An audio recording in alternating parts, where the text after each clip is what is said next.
Hi there, welcome along to another day of darts here at the MODUS Super Series. It is week 9 of Series 5 and it is one of the most heavily stacked weeks we've ever had in terms of the standard of players in the group, including the return of the reigning champion Luke Littler. Here is how he and the other 5 players in Group A got on yesterday.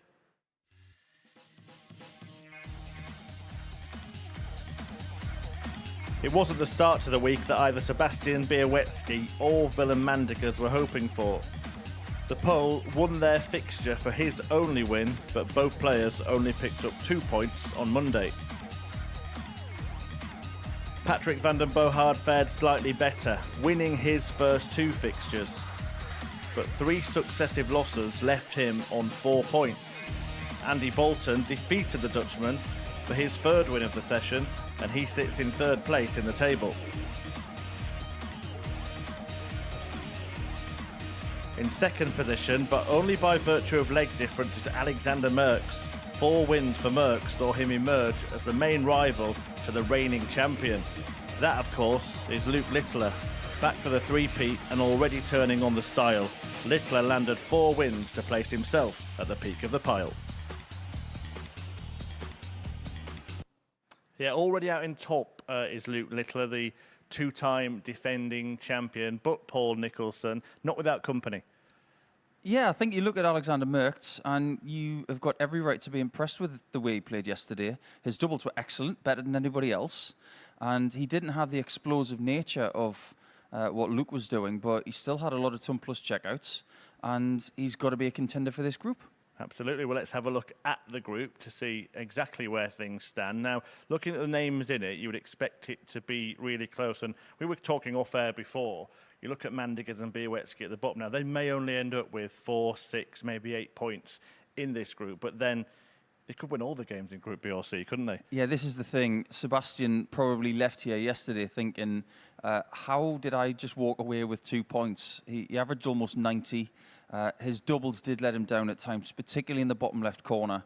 So if he can put that right today, he could flip things around. And if he can walk away with 10 points after today, I just get the feeling that he could be in the mix for Group B, if not towards the top of the table.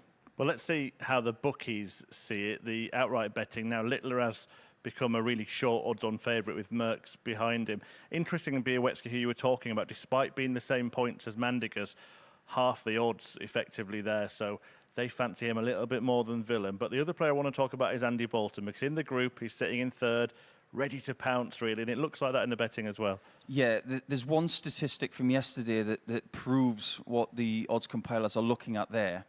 It's the amount of darts at double he had yesterday, 65. You don't often see many people getting anywhere near that on a daily campaign.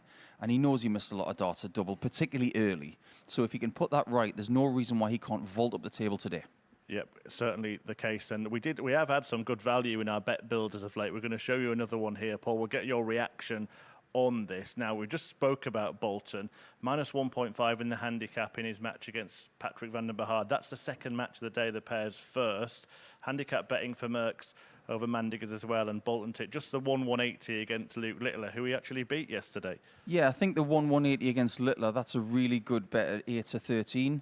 I'm a little bit sceptical about the first one because you saw the best of Patrick in the first 2 games yesterday.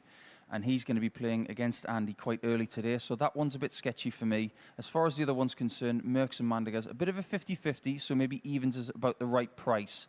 But I think going on the handicaps today is a bit risky. If you are going to have a bet, of course, do gamble responsibly. It's 18+, begambleaware.org for information on safer gambling. Right, Paul, first match, Alexander Merckx against Sebastian Białecki, the pair practicing behind us right now. Having seen the league table, do we think this is kind of going to determine whether or not Białecki can get himself into that race? Because it's against one of the top 2. Yeah, I think so. We talked a lot about match 15 yesterday when these guys came up against each other, and we said that Alexander's got this great quality of closing a campaign really well. He did that yesterday with some really, really good darts. If he starts well today against Sebastian, that gap is going to be 8 points, isn't it? That's quite a lot to bridge over the next 2 campaigns, over the next couple of days. So this is one of those games where Sebastian's really got to hit the ground running. Certainly is. Right, the asset has spoken. I know you all enjoy listening to that, but you enjoy watching the darts more while he's speaking, and he's going to do that alongside Matthew Edgar. Morning, everybody. Welcome to the MODUS Super Series Tuesday, Day 2, Week 9, Group A. And we're kicking off with a game that was a bit of a barnstormer yesterday to end the day with. Sebastian Bielecki, bottom of the table, but not without performance. He's averaged nearly 90, 89.90 on the first day of action, but only left with 2 points. Alexander Merckx, not as high in terms of the averages we saw yesterday across the day, an 87.20, but he took every single one of his opportunities. He was the player who took out the most tumblers finishes across the day, and he dug deep. First leg, it's Alexander to throw first. Game on. When he really needed to. Owen Binks, our referee for all 15 matches today. Alexander Merckx was actually 3-2 down in this game yesterday against Sebastian Bielecki when he put a 15 and a 14 darter together to get himself over the line. 95 average played 94, and it was a really good way to end our Monday's action. If we get anything like that today, I'm sure we're in for a bit of a treat, and I'll be alongside all day Paul Nicholson, who joins me in the commentary box. Yeah, I am looking forward to seeing what happens on moving day here, Matt, because like we just mentioned about Sebastian, he's going to have to hit the ground running here. He's going to have to get all 3 darts to land on the board as well. Tell that to Callan Ridds. He nearly won a leg with 2 darts. Yeah, that's 60. one of the videos of the year, I think. I think if he'd beaten Dylan Slevin in that leg with 2 darts, he would never have lived that down. It would have been one of the greatest moments 60. in darts history. And he had a shot, didn't he? The 101, missed the treble 17. He didn't get the win last night in the Grand Prix against Michael Smith, unfortunately. But a rare win in the Grand Prix for the world number 1. Now, Sebastian, yesterday, you don't need to be a darting genius 132 to figure out where things went wrong. He missed 26 darts at double throughout the day. But I ask you a question, Matt. Did he create enough chances? The overall numbers are there for Sebastian Bielecki. He might create a chance here. Game shot in the first you leg. said the problem was the doubles, and does he create enough opportunities? Well, today he's saying he only needs mini opportunities, a 1-2-9 finish from Sebastian Bielecki to kick things off. And you mentioned at the start of the show that you feel this is a sort of must-win for Sebastian to keep himself in the running. Looks like he feels the same way as well. 93. 3 of the 6 players got a ton plus checkout yesterday. Alexander was the king of the ton plus checkouts. 100. His best being a 1-2-2.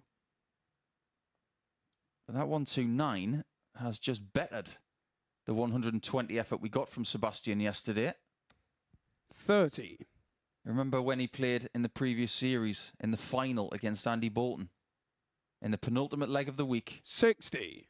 He pitched a 170 checkout just to take it to the last leg. But then he lost the last leg, and it was Bolton who went to Champions Week. I reckon you've probably seen Sebastian Bielecki play more darts than I have. Have you ever seen him show any emotion? Because he took out that 1-2-9 like a darting Terminator. There was just nothing. It's the way he's built. It's the way he's been conditioned in his 20 years on the planet. And I think this is a very Polish mindset. You think about Polish dart players on the whole. Sebastian Steyer, who he knows very well, who's played at the Super Series. Krzysztof Ratajski, Krzysztof Kachuk. And there are others too. It's a growing nation in European darts, but they all have the same sort of mentality. One of, I'm not going to show my hand.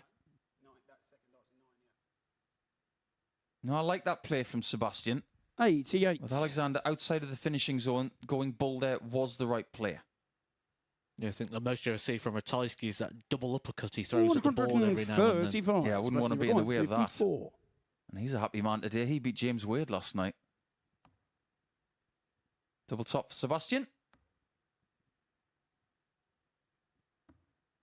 44. Chances missed, and Alexandria Merckx requires 61. could pinch it.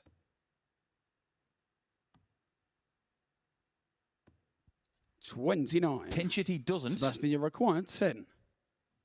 Białecki, who had problems in the bottom left corner yesterday, Game shown the he's not second having leg. much in the way Sebastian of problems Białecki. when he's away from that corner. We'll talk about that a little bit later, but how impressed were you with Alexander Delegates yesterday? Alexander to throw first. Game on. He averaged 87.2, but he was the best on doubles of everybody. 82. I was impressed with him in places, but every time I look at a Group A, I look at the line and the range in which the performance is. The highest 81. average versus the lowest, and that's quite a sizable difference for Alexander Merckx. We saw him average 78, we saw him average 95. 59. Now, if we look at that and go, okay, well, he's averaging about 86, 87 there. One game he can win, one game he's likely to lose.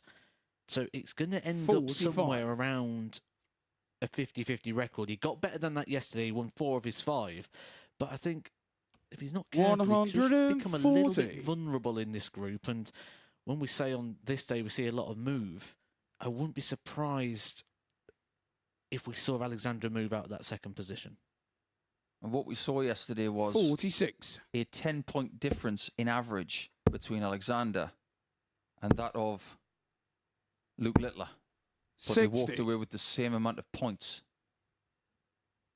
So averages and percentages can just illustrate how they've played, but ultimately it's the points that separate them in the table, and that is what's 39. most important. Alexandria required 160.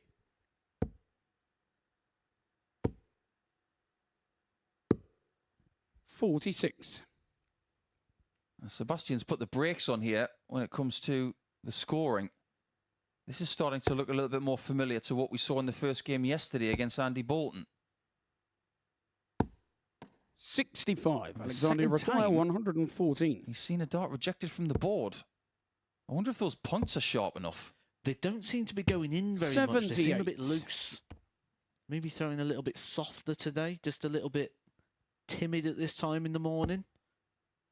When we look back to yesterday, it was his worst performance of the day in match number 1, 80.01. 96. Alexandria requires 36. Nearly 10 points under his daily average. But 32. he's been Sebastian here require before. Leg number 1, he 129. wanted a 129. He took it out on the ball. Same again. Same again. Oh, 90. the weight of dart was Alexandria so require good. 4. Just pulled it a little bit He's on the and third pays the leg. price. Alexander Merckx. We've got plenty of Dutch Fourth representation leg, this Sebastian week. to throw first. We've got Game Merckx, we've got Patrick van den Bohaard, we've got Mandigas, all in this group. We've also got 2006 43. Lakeside champion Jelle Klaassen joining us on Thursday, and he will be alongside Jordan Brooks, who has made 95. Saturdays before, and Mark Hilton will be here. It'll be interesting to see Mark play for the first time here in Portsmouth, former quarter-finalist at the UK Open. Whenever I think of Mark Hilton, I think of the World Match Play when he 83. nearly caused a massive shock against Phil Taylor in the opening game many years ago. Yeah, I think that's something we can talk about 100. on Thursday, but had he beaten Phil Taylor that night, that might have been one of the biggest upsets in the history of the sport, considering Taylor's record at Blackpool. It certainly would have been one of those match play stories. You know, like at the moment the Grand Prix is on 100. and you know we're only 5 minutes away from talking about Mark Dudbridge, Andy Jenkins. It would have been the same, I think, for Mark 58. Hilton and Blackpool. Białecki here is looking for 105 plus. And right now, he's in a winning 130. position. If this was a race on a track, he'd be about 100 metres ahead 140. Sebastian in a 10,000 metre 145. race. You've always got to look around and see where your opponent's at. Now he needs 105 to leave tops. And he does get it. 105. Alexander require 108. Treble 19 required, not found. So 92. if Sebastian does get tops here, 40. somebody ring the bell, because he'll only need one more lap. Game shot on the 4 flag. Sebastian Białecki. Those little intricacies in sport, Matt. 5th leg, it's We Alexander watch to a throw fair first. bit of other sport Game apart from darts. And we have our own little things, like we've got a referee on stage and we've got lights and different routines. 45. But there are other things in other sports that I wonder if we use them in our sport, whether it would improve it. Like ringing the bell for the last lap. Should we do that before a 100. 7th and final leg? See, I've been trying to pitch this idea for a long time. And you might even get the 99. reference. I've tried to get it across the future. Basketball. I know what you're going to say. If you're not familiar with the film Basketball, it's where you get a psych out. 46. So you get the opportunity to put off the player who's throwing. I think that'd be a great little feature, that. Even if it's just a bit of bonus content, a bit of basketball darts. 100. Well, I believe, and this is something I've never spoken about before, that in a format like this, or indeed in a big stage match, I think there should be a big red button 57. where each player, one time per match, they press the big red button for a timeout. And that 66. timeout is only 15 seconds, but you can press it any time. Or you'd save that for when your opponent's on match darts. Yes, you wouldn't could. Yeah. You can save it for any point you want. 77. If you've got any quirky suggestions for some crazy formats you'd like to see, as it is Grand Prix 140. week after all, get in contact at MSS Darts, Facebook, Instagram or Twitter. Let us know your format. What crazy suggestion would you like? I've got the psych outs. Nico's got the big red button. 100. Alexander Whereas require Alexander 51. Merck's got the 51. A double 16 to stay in the match. 19. He will Sebastian not be require happy with how he's 121. doubled in this first game of the day. 1 hit from 7. This is for a knockout punch, and exactly the way he wanted to start Tuesday. 96. That close to a second bullseye Alexander require checkout. 32. Nearly pressed the big red button himself there on the bullseye. Game shot on the 5th leg. That's Alexander a great Merckx. adjustment there from Alexander Merckx, because the first start looked like he was playing loopy. He was a real long distance away from the double. 6th leg, it's Sebastian to Just throw shows first. that he's able to Game throw on. individual darts rather than rely on markers or rhythm. Yeah, it wasn't exactly a marker. But if you play 60. local darts anywhere around the world, and you miss a double by that much, and then you hit it with the second dart, all of your teammates are going to say, 45. well, that was a really good marker, wasn't it? Somewhat sarcastically. I've seen the most crazy adjustment in my life. It was my actual dad. We was playing in a local 58. game, and he went to throw it double 3, and the dart sort of slipped out and he hit the skirting board, and then the next dart hit the double 3. It's the biggest adjustment I've ever seen 59. in my life. That reminds me of a story that I heard about John Part once. He was doing an exhibition in Ireland, and he had, I think it was double 13 left in a singles 29. match with one of the participants. And John said to the person that he was playing, how would you like me to hit this 26 60. points? And he said, well, there's a dartboard sitting against the radiator over there. I want you to hit that board in the double 13. And John hit the double 13 on the floor first dart. And I thought, there's probably nothing that John Park can't do. 134. I've seen John Part eat soup with chopsticks. There is nothing he can't do. 100. I can't beat that. But can Alexander beat this? Well, Sebastian's been let off a little bit here. 9 darts at the start of this leg without a treble, 100. but Alexander Merckx responding in kind. He's only found the one big treble so far, Merckx, 30. and that's 15 darts Sebastian thrown. require 120. For the want of a better phrase, this performance from Alexander's been a bit murky. He got one of these yesterday. He'd love another. Double top.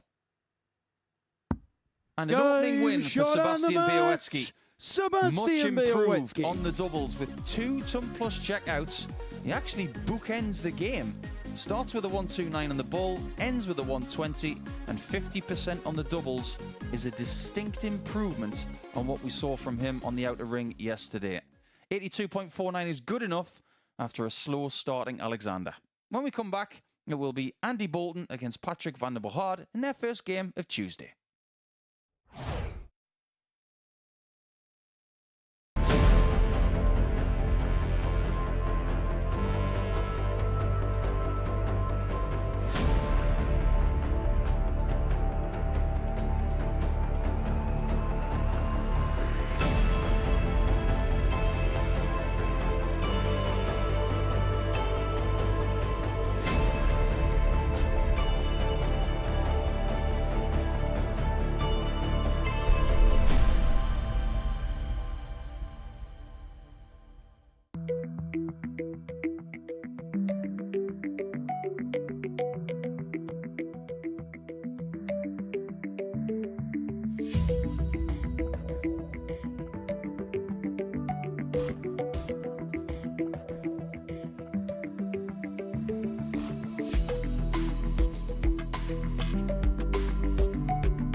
Hello there, welcome back to our beautiful venue here in Portsmouth, the Live Lounge, a home of the MODUS Super Series, where the second match of Tuesday's action is about to get underway. And it features the X-Factor, Andy Bolton, who actually could have the perfect start today after Alexander Merckx was beaten. If he wins, he'll join him and Luke Littler at the top of the table. As for his opponent, Patrick van der Bohard, well, he was 2 from 2 after his first brace of games yesterday, but then lost his final 3. Can Patrick finally get his hat-trick? Let's find out in the company of Paul Nicholson and Matthew Edgar. I don't know if anybody's ever told you this, Murph, but you are a bit of a poet, aren't you? Patrick looking for his hat-trick? That's got a real ring to it. Well, the 28-year-old from the Netherlands was, at times yesterday, very impressive. And looking at his nickname, Boogie, I had a song in my head all of last night. You don't need to be a genius to figure out which one it was. But the X-Factor from Scotland. First leg, it's Patrick the to sole throw first. player from Scotland here. Game on. In week number 9. He'll be looking to book his way to Champions Week by the end of the week again. But so is Patrick, because he was successful in Series 4 as well. 81. As for yesterday, Patrick and Andy had a couple of points between them average-wise. But I think it's fair to say, Matt, that both of them 100. lost a little bit of ground on the outer ring. I think there's 2 ways we can look at this here for Andy Bolton, and we can look at the fact that he only hit 15 darts from his 65 39. and go, that's a big number missed. 50 darts at a double, that's more than any other player threw at a double all day, and that's how many Andy missed. 100. But then we can look at it and say he gave himself the opportunity to miss those, and despite missing 50 darts at the doubles, still averaged 87 for the day, which is very competitive in this group. 39. Yeah, one thing that made me chuckle yesterday, but not at Andy's expense, I might add, because when we were adding the numbers up yesterday afternoon, 60. we noticed that Andy had 22 more darts at double than Luke Littler. Now, we did see a few weeks ago Benjamin Drew-Roos from Denmark have 60. over 70 darts at double in a day. But you don't want to need 65 darts at double in a daily 47. campaign. It's encouraging in one way, like you say, but if you want to get the 20 legs for all 10 points that are on offer, you're thinking to yourself, I should need maximum 60. 56. That's 1 out of 3. However, accumulatively yesterday, the entire group were under 1 in every 3. 100. They were 31% for the day. I have a funny feeling that that's going to improve today. And that's where coaching, mentors, managers are so vital, because 82. they can look at a stat like that and Andy spin it in Requan, such a positive 94. way in terms of the opportunities that are being created. Creating an opportunity here after he Game nearly shot let the it slip, first and that's a leg. much better Andy start to the Bolton. doubles for Andy Bolton. And the reason I go to that is I go back to one of my old professions when I used to Second coach against football. Andy to throw first. As Game on. the assistant manager, which I was to an academy team, my job was always to sort of debunk things a little bit for the manager. So the manager would look at it and go, right, 59. we've had 10 shots in this game, but we haven't scored a goal. So it's my job to say, right, well, it's good because we've created 10 opportunities, or are we taking shots from positions we're never really going to score and we're just buffing the stats?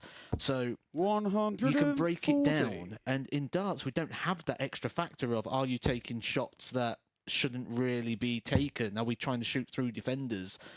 Are we shooting from distance? It's much 134. simpler. So it's much easier to say Andy's creating plenty of opportunity. Yeah, I think you're right. That's a very encouraging for him. Especially, 125. like our presenter Chris Murphy said at the top of this game, the fact that Mertz has lost his first game means that Bolton, if he gets 4 legs in this contest, 100. he will be pretty much neck and neck with Mertz in the table after playing 6 games in Group A. Let's not forget as well, Luke Littler, top of the table, the man who's won the Super Series twice. He's never known anything but 98. winning here at the Super Series. Didn't have that winning feeling against Andy Bolton. Andy Bolton was the man that stopped the back-to-back reigning champion. Yeah, that was a really good performance yesterday. 60. Patrick require Beat him 138. 4 legs to 1 with a commanding mid-90s average. But I have to say that Littler did miss 10 darts a double. 106. Pretty much And the he only got time he struggled yesterday. 148. This shot is not on anymore. Andy, like I said, beat Littler 60. 4-1 yesterday, but he Patrick also beat require Patrick 32. 4-1 in the penultimate game yesterday with his best performance of the day, 95.12 the average. Game shot in the second And leg. this one is tied Patrick after van den 2. Boogaard. So at worst, Patrick is going to get exactly the same amount of legs as yesterday, but he'd love to flip Against things Patrick around to throw first. to get himself on 6 Game points on. with Andy at the end of the second game of the day. Spoke to you yesterday about that process of Patrick van den Boogaard. That was kind of there, but rushed. And it's interesting to see the first dart go so wayward, 44. because in the past he's gone over, he's put the darts down, he's wiped his hands, he's had a drink, and then he's picked the darts at 1 by 1. In that process, he was sort of doing it all at the same time. He was picking the darts up, he's drinking with his left 100. hand. The process was just completely rushed through. And it's transferred into a bit of edginess, it looks like. Yeah, if you do have that 58. process, it's got to be rhythmic, just like you throw. I think elite dart players and elite sports people, 54. they all have some sort of process, whether they like it or not. They have tendencies which make them feel more comfortable in an uncomfortable situation. And I think Luke Donald put it very well over the weekend. He was 60. talking about Ryder Cup rookies being comfortable with being uncomfortable. That's what handling, game anxiety is all about. And that's the purpose of the warm-up as well, to prepare the body and the mind for the activity. It's interesting that I picked up that 45. that was a completely rushed process, and we've now got 9 darts without a treble here for Patrick. Yeah, I think bare minimum in this kind of situation is that you want to be under 301 120. after 9 darts. But players like Andy, who have played a lot of darts this year, in fact, if you add his 5 games from yesterday onto 40. his yearly total, he's up around the 200 mark now. And he's averaging about 90 for the year, winning about 67% of his 49. games. That's really impressive. He's a player who's been on the Pro Tour for a sizable amount of time, and you end up getting in a different mindset when you play on the tour. I can certainly vouch for this 55. when you go play Patrick other record events. 170. You almost feel like you're coming back into a different world. The Pro Tour is like its own separate universe in darts. I think John Henderson would 100. fully admit that too. I think his first week here, post Q School, earlier in 2023, it was one of the biggest reality checks of his career. But I think that reality check has been really good for John. 37. Patrick requires 70. They can't be separated at all. They've both had 6 visits. They've both got 1 leg. They've both got 70 points. Bullseye. 45.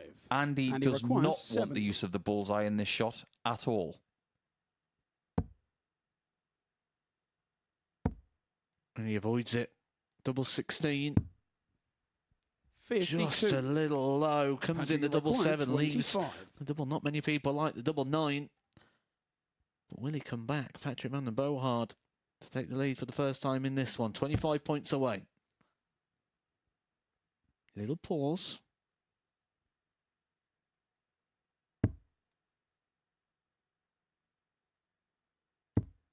Nine. Just seems to be taking a slightly bigger amount And of he time required over shots 18. like that than yesterday when he was beating Willem Mandigas in his first game of the day. That's a dream marker for Andy. Game shot in the third. And that's a leg. great professional Andy shot Bolton. from a man who's been around for a long time doing this at a very decent level. 4th leg, it's Andy to throw first. I love these Game players who are maybe playing the best darts of their career around the age of 50. I have to admire that. 100.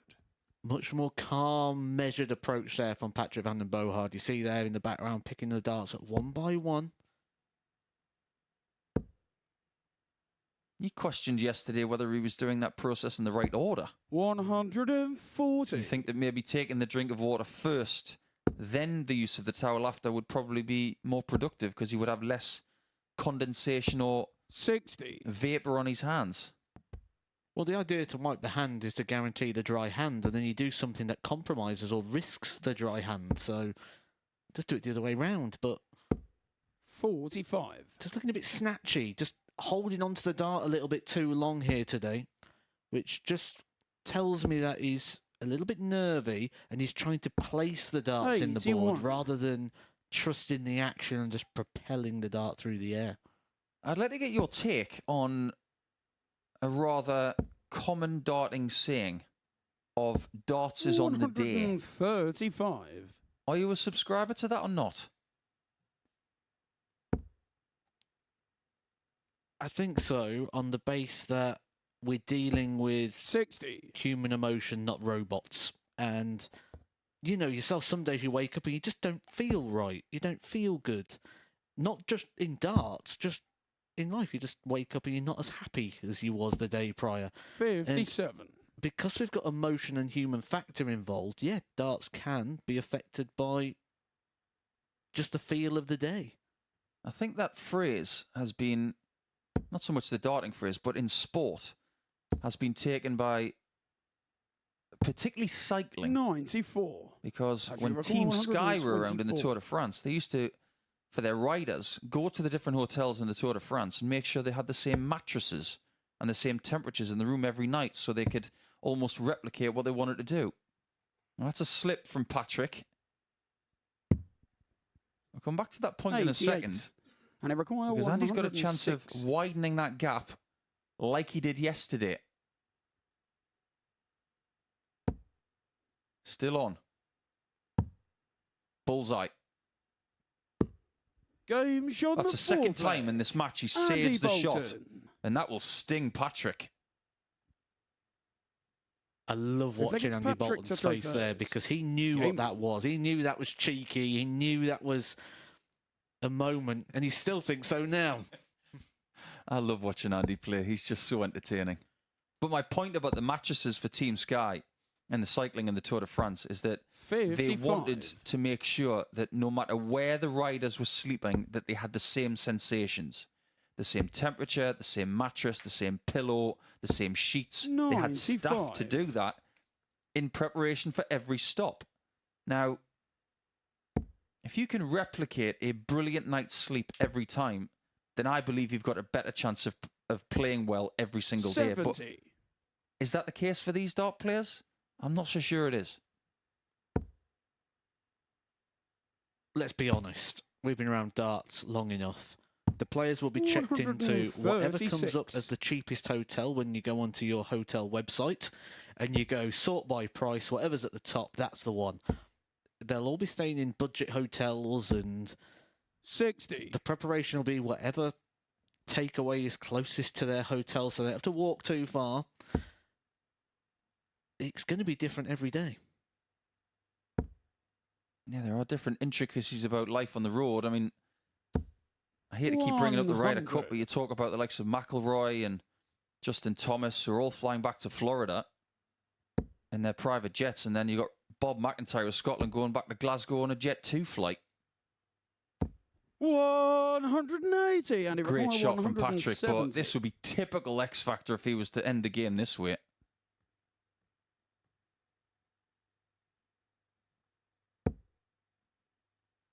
Not this time. We're still waiting for our first very large fish of the week. 92. Patrick require 136. Or even to get close to it. We did get 6 perfect darts yesterday from Patrick to start a leg.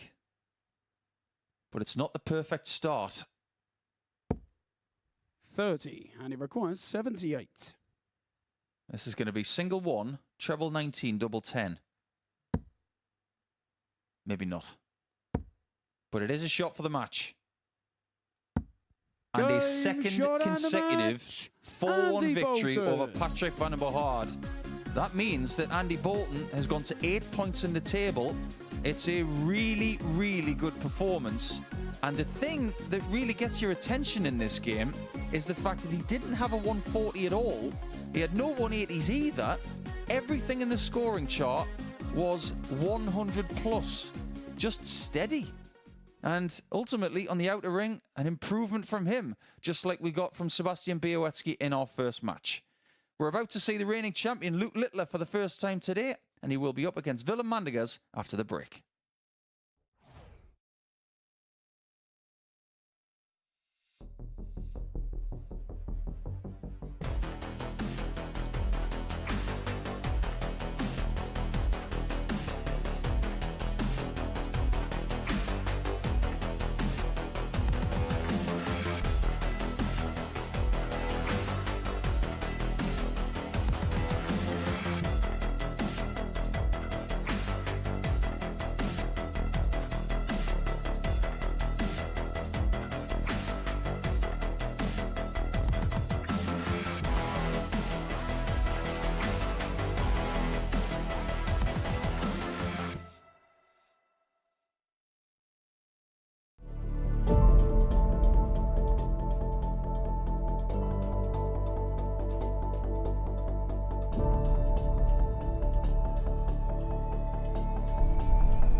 Well, the reigning champion is back in town here at the MODUS Super Series. Luke Littler about to get his Tuesday campaign underway, having had a very good start to his title defence yesterday. 4 wins from 5, including victory against the Dutchman Willem Mandigers. In fact, it was one of 2 4-0 wins for Littler on the opening day of players. He himself looks for a hat-trick here at the MODUS Super Series.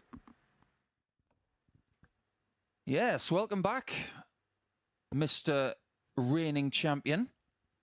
And welcome back to the man in black and yellow. He's reversed the colours of yesterday. He had an all-black shirt with yellow name on the back. He's very, very coordinated as Willem, so I applaud him for that.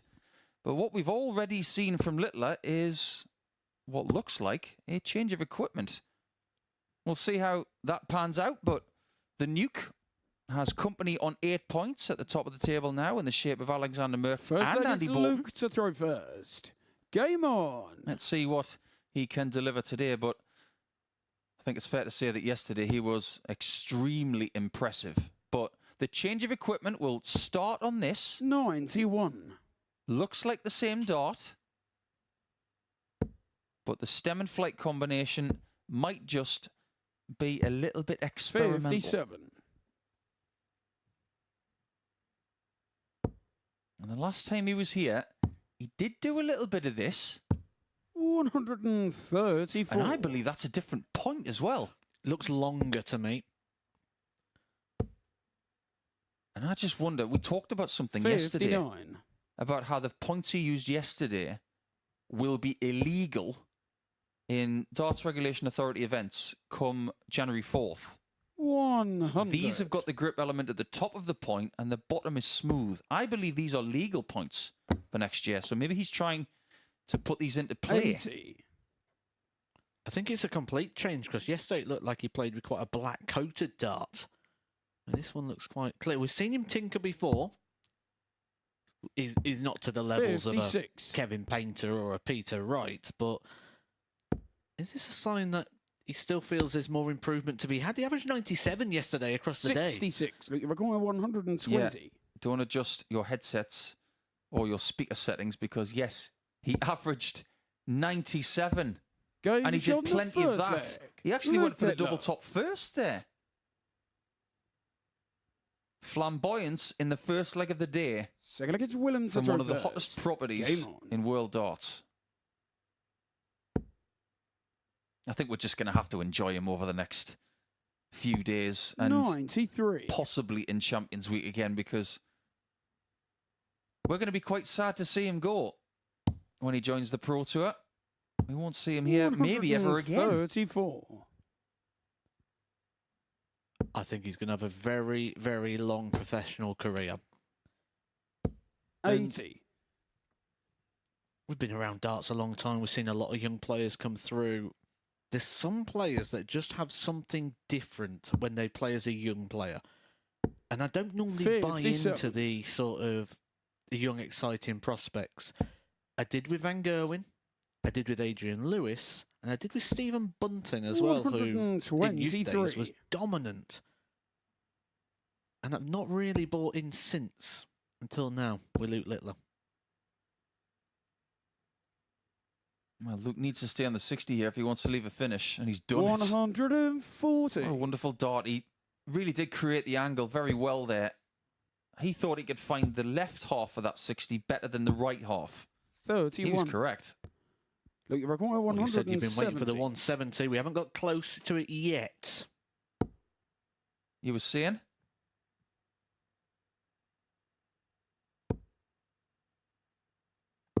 You were saying? Game on the second leg. I just had a feeling Littler. that was going to go. Set it up for you. I'll bowl them, So you look, bat it's 'em. Luke to throw first. Oh, there Game you on. go. Luke Littler with the old 6-stick shot. So it's a 120 and a 170 finish so 100. far in this game. And it looks like he's playing at a canter. Starting to think that this setup might be even more fruitful than the one 100. from yesterday. Incredible stuff. I'm also thinking when I get back, I'm going to have to download myself some FIFA because That was the preparation apparently for Luke 96. Littler. Opening packs and getting a bit of ultimate team in. Are you trying to tell me that Littler might be the best FIFA player in world 60. darts? Because I'm going to rebuff that. I think Jeffrey Desvan is. Oh, I could take him. 100. There's some content for Saturday. Edgar versus Littler at FIFA. Yeah, we went to Leverkusen, the Bayer Leverkusen Stadium Hotel, actually, a few 95. years ago. And they had set up a football game in the foyer. Try taking Jeffrey Desvan and Dimitri Vandenberg away from that console. It was an 100. impossibility. He's got his own channel, hasn't he? Does one for gaming? Yeah, he's on Twitch. I like Jeffrey a lot. I think he's a fabulous young 36. player. We're going Great young man. 105. Really pleasant, great manners. And a lot was made of his darting future until he got a really nasty shoulder injury. 53. That just reminds you that Luke Littler is human. Doesn't take out the 105. 83. Looking for 152. Well, it's still brunch time, but right now Littler's having Willem for breakfast. 12. Interesting. Require 127. Chance here for a 127 and game. But that chance has gone. 77. Looking require 40. Double top for 3-0 in no time at all. Game shot Right in the third middle. leg. Luke Littler. No dramas. He's playing like someone who really does crave the 2 days off on Thursday and Friday. And Williams Willem so to far reverse. not playing Game anywhere close to what he did yesterday. He's down by about 10 points in his average from what he played in the first 5 games of Group A. 23. I hate to put the hex on him, but as a Pittsburgh Steelers fan myself, in black and yellow today, Willem's playing like the Steelers did against the Texans on Sunday. 180. I felt like the 170 would go, and it did. I also said yesterday I feel like a 9 darter's going to go. 45. And that's the thing that's missing from the Luke Littler Super Series bingo card. Thought it was time to get the dabbers out then. 76. The lovely dart sat perfectly at the top of the treble 20. Yeah, he's got every right to feel disgusted with the next one, but if you want to cheer yourself up, Luke, just look at the score. 45. Look at the table. Yeah, he was 17 hits on a double yesterday from 43. 40%. 85. Very, very good indeed. 97.35 is the average for yesterday. He was so much better than everybody else. 100. But he wasn't Require points-wise. 160. He had the same points as Merckx overnight. He's not far away 92. from being top of the table on points on his own yet again. When we look at the performance of Mandiguez, this is by far his worst performance of the week. And 140. is that just a case of he's just getting a towel in here 68. from one of the biggest properties in darts? He's been under pressure since visit 1. Double top. 48. There's a bit of an adjustment there on the fly. 48.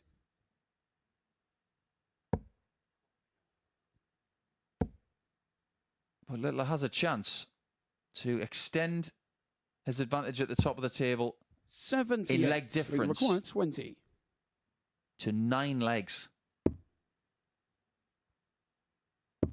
Change in rhythm, change of shot and a darts, it doesn't match. matter. He can Luke throw anything, Littler. anyhow he pleases. The nuke is here to play it, and it might just be a very explosive Tuesday for him. That's a perfect start. He makes that 95.43 average look mundane. And what we are seeing today from all of the people winning are really good doubling stats, including that wonderful 170 checkout, which is our first of the week. There may even be more. When we come back after this short break, we will start round 2 with Bolton and Merckx, who are both on 8 points trying to catch that man Littler.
Hello again, welcome back to the MODUS Super Series, where we've had the first 3 fixtures of Tuesday, and Luke Litter certainly has woken up in a good mood, hasn't he, this morning? A 4-0 victory against Willem Mandigers, back-to-back whitewash wins against that opponent, and a 170 checkout in there as well. Before that, victories for Sebastian Białecki against Alexander Merckx and Andy Bolton beating Patrick van den Behard, and that means that this next game between Bolton and Merckx will determine which one of that pair goes level with Luke Littler at the top of the table. So a really significant showdown about to take place. The players just completing their practice darts behind me. So without further ado, let's get the game on. Game on indeed. And someone is about to join Littler on 10 points. But will it be Andy, who won in round 1? Or can it be Alexander on the rebound? Because he lost to Białecki in the very first game of the day. He's going to have to improve on that 75 average. And the 2 shots from 9 that he hit in that first game of Tuesday. But we've already illustrated, or should I say, Matt has already illustrated today, just how one performance doesn't really tell you much about Alexander. He can rebound and put 20 on his average just like that. Yeah, it's always one of those things when you look at a daily average, you've got to look deeper to see what makes up that average. Was it consistency where you can win most games? 60. Or was it complete lack of consistency where you'll win some? Today is the 3rd of October, 60. 2023, which marks 13 months since we moved the Super Series into this building. 140. It was September the 3rd, 2022, when Kieran Tian won that very first finals night under the roof. 44. I've just done a little bit of digging about this darting day in history. 60. Pick a period of darts, Matt. Do you want to go current? Do you want to go moderately far back? Or do you want to go back into the history books? Way back. What do you want to know? 97. Let's have a bit of each. Let's have a bit of variety. Let's go for the Neapolitan approach. All right, so 1978, on this day, John Lowe beat Tony Brown to win the British match play before both of us were born. There was a lot of activity around the early 80s on this day. There's not a great deal of activity right now because Andy's feeling a little bit lost. 133. He's just trying to figure out what the best player was there. And I seem to think that going for the bull with the last start was the right player. 120. He's getting a shot now, but Merckx was very, very close to getting another ton plus checkout for his collection this week.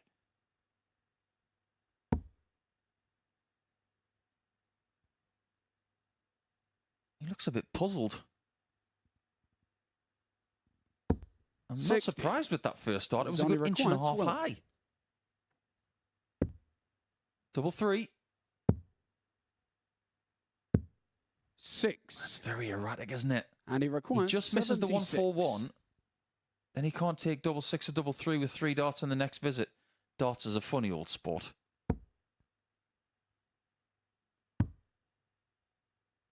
Then Andy Bolton, 36. who won his opening game, can't hit a big 6. number.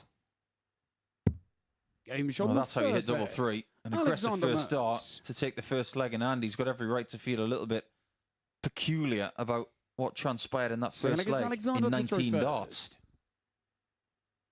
But yeah, if you go back to 1981, and we talked about the previous weekend 55. in 2023, how the World Cup singles was won by Barry Van Peer. On this day in 1981, the World Cup 100. men's singles final was John Lowe against Jockey Wilson. And it was won by John Lowe by 4 legs to 3. 100.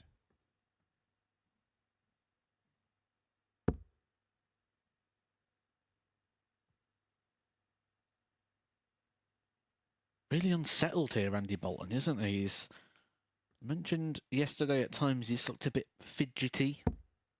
He's even fidgety on the hockey in this one. 60. He didn't look that way in the first game. He looked very settled. And it was a really positive performance, but it's almost as if 140. Monday Andy from the morning has come back into game 2. That's a better first start. You can build on that. But again, he's puzzled by dart 2, which overshoots the target by an inch. And that's the one he was focusing on when he went to the board there. So he's clearly in a negative 81. mindset because 2 darts was good, 1 was off, and you focus on the one that wasn't right.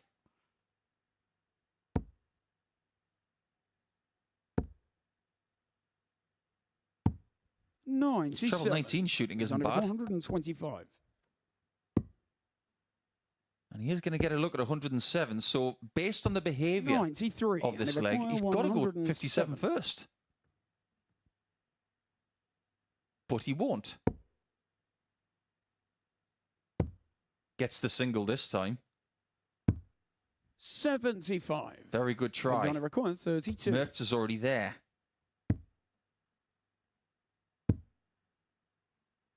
This is difficult. No score. Too difficult. And he required 32.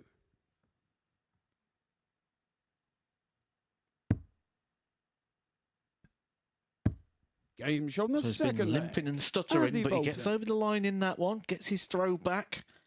2 breaks to throw in this match, 1 apiece. 1 apiece on the scoreline. Andy to throw I always first. think it's quite a dangerous thing to do, to snatch a dart out of the board. I remember when I was a kid, and dartboards weren't as readily available as they are now. And darts were a bit of a premium if you could find a set for a decent price. And my father always said to me, 96. when you take your darts out the board, you take them out one at a time, you twist them, and you treat them with respect. 100. I've done that my whole life. But every now and again, you do see dart players just snatch them out the board, Callan Rid style. 121. The last thing you want is one of your points to be snapped in half. 45. Have you ever noticed how many dart players who are right-handed take the darts out the board with their right hand? 100. Almost none. They always retrieve with the hand that holds the darts 100. in the opposite hand. Just one of those foibles that nobody talks about.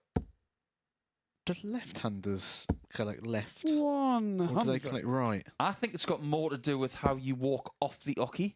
So you look at James Wade. I think he's a left-hand 100, retrieval, and he but it's requires because 84. of what side they're actually going off the oche on.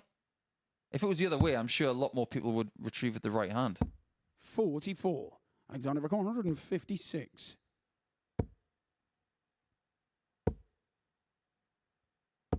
$100. Now, Andy, And he can you required take the 40. lead? It's a bit of a scruffy game. That's a bad dart. 35. Alexander required 56. Get the feeling that his darting brain right now is a bit like a gerbil on a hamster wheel. It's going round and round and round. Game shown the third Right now, leg. he will be Alexander boiling Mertz. inside because he knows he shouldn't be 2-1 down. I love how I said gerbil on a hamster wheel. Fourth leg, it's Alexander Not to throw gerbil on a first. gerbil Game wheel. on.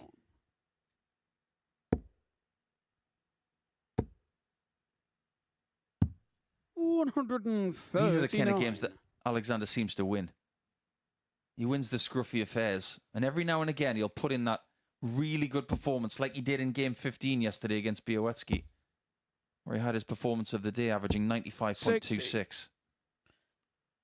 I do feel that with a firework in this group like Luke Littler is, when you get to these 100. games where you've got second versus third in Merckx and Bolton in this one, that it almost heightens the importance for the players in this moment. 89. If they want to stay in the running, because they know Luke Littler's just going to keep going through the card. Now, Luke's got Patrick in game 6 next on his schedule. 128. Sebastian Białecki has got Mandegas next. There's a risk that Mandegas could be cut adrift if he keeps playing the way he did against Littler, but you fancy he's going to get more 100, chances against the rest of the 134. people in Group A.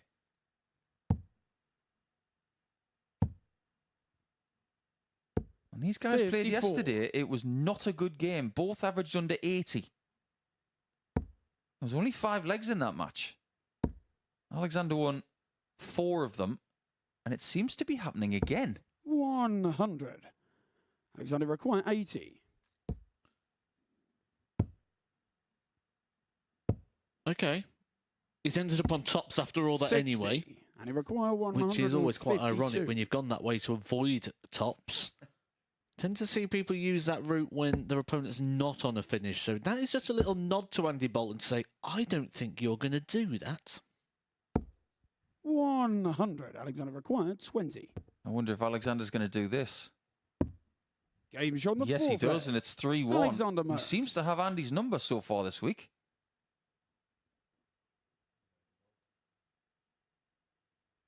Fifth leg, it's Andy to throw first. Game on. Now, we've both played on this stage, Matt, and we can communicate to all of our viewers today 95. just how comfortable is it to play on this stage? I love it. I think it's very, very 140. comfortable. It's very replicating the same sort of throw. And when I say throw, I mean like depth perception. 140. And by that, I often mean like the feel of the length. I think it's very, very similar to a Euro tool. You look at the colours that are around 135. this throwing area. There's a fair bit of black, a little bit of colour injected, and the stage they're throwing towards as well is also black, so the 96. depth perception is very good. Certain stage sets that we've seen in the past, like yellows and reds 97. and he required bright blues, 170. can sometimes make it look a little bit further away. The worst one I ever played on was the old UK Open one at Bolton, because it was a red 100. surround on a red Alexander stage that made the 129. board feel tiny.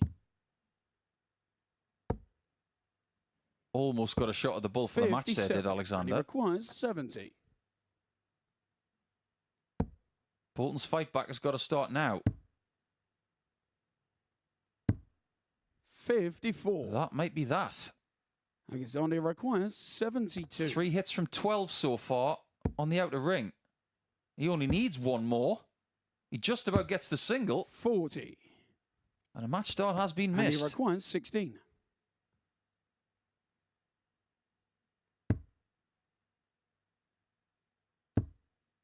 One left. Must take it this time. Game shot That's a on the lovely fifth deflection, leg. isn't it? But it's Andy always good Bolton. when you've got 2 bankers like that waiting to caress it into that bed that you can see plenty of. Sixth leg, it's Alexander to throw first. One Game more on. point about stage backings and stage sets. There was a lot of work went into what colour scheme 60. this was going to be. It's very similar to what we had in Southampton. But players do like to throw against a wall that is dark, which is why I'm really interested to see what kind of stage set they will 47. have at Alexandra Palace this year with a new title sponsor. When I went to Alexandra Palace and I saw the stage, 50. it was quite blue, and then the surround was blue as well. They didn't use a back surround, they used a blue one. When you went into the practice room, there was 6 dartboards, and only 2 of them had a blue surround. I made sure that I practiced on the one with the blue surround to try and get more familiar with that perception, because it can just make the board feel a 100. little bit further away at times if you're not familiar with the colour. It's such an illusion on the eye. See, this is one of the reasons why 43. maybe players like Andy, and I use Joe Cullen as a great example of this. Their practice facilities at home, they're mimicking what it's like on the Pro Tour. They're putting the same colour 100. behind their board protector, and they want to have the same look when they're trying to 99. harness their skills for their next challenge.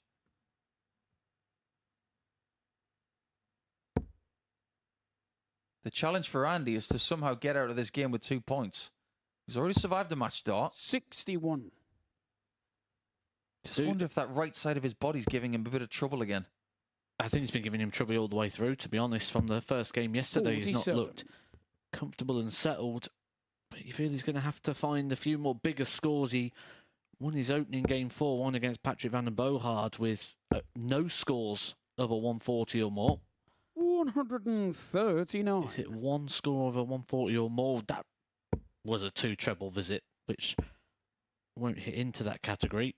100. And he required 54. Yeah, he's had a bit of a strange day, as Andy, on the old 2-treble visits so far. Game shot. But it is 3-3. Our first Andy game Bolton. today that goes the distance. But get this. He played 5 legs 7 against from final Patrick against in Andy to game throw 2. first. Game on. He's in leg 7 here. He's had 140 all day. But he's done the hard work here. He was 3-1 41. down. He's got the breaker throw he needs to give himself the advantage of throw in this final leg. But Merckx in these last leg shootouts 100. has been exceptional.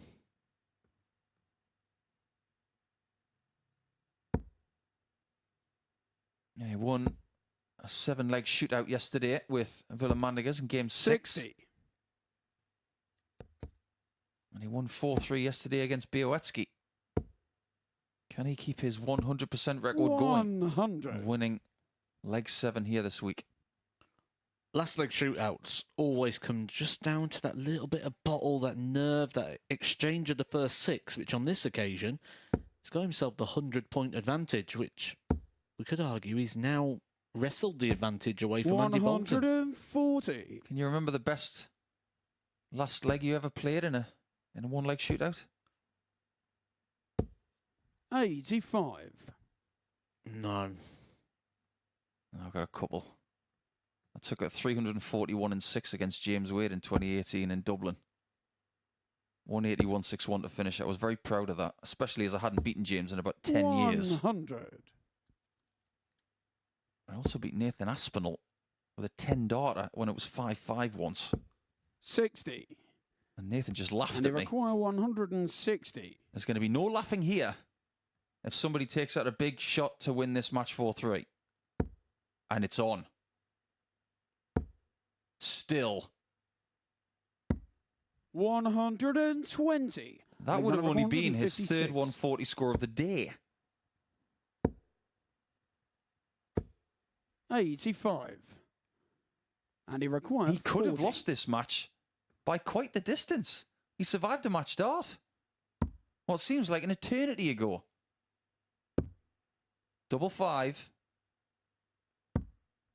35. And he's missed 4 for the And he required match. 71. Oh, Alexander. 31. And he required The stuff 5. of nightmares. The only bright side about that is that Bolton has got 5 left and not 3 clean darts at a double.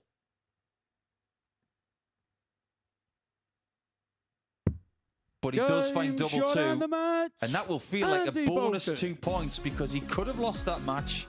And depending on how you think about it, he probably should have lost that match. But he doesn't. He actually joins Luke Littler on 10 points at the top of the table. He's well behind in the leg difference. But even though he didn't play his best, he still gets a valuable win. When we come back after this short break, it will be Sebastian Białecki and Villamandigas. It's 2 of the bottom 3 going toe-to-toe in round 2.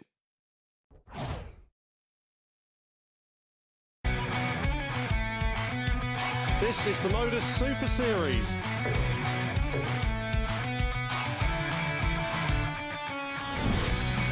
$180.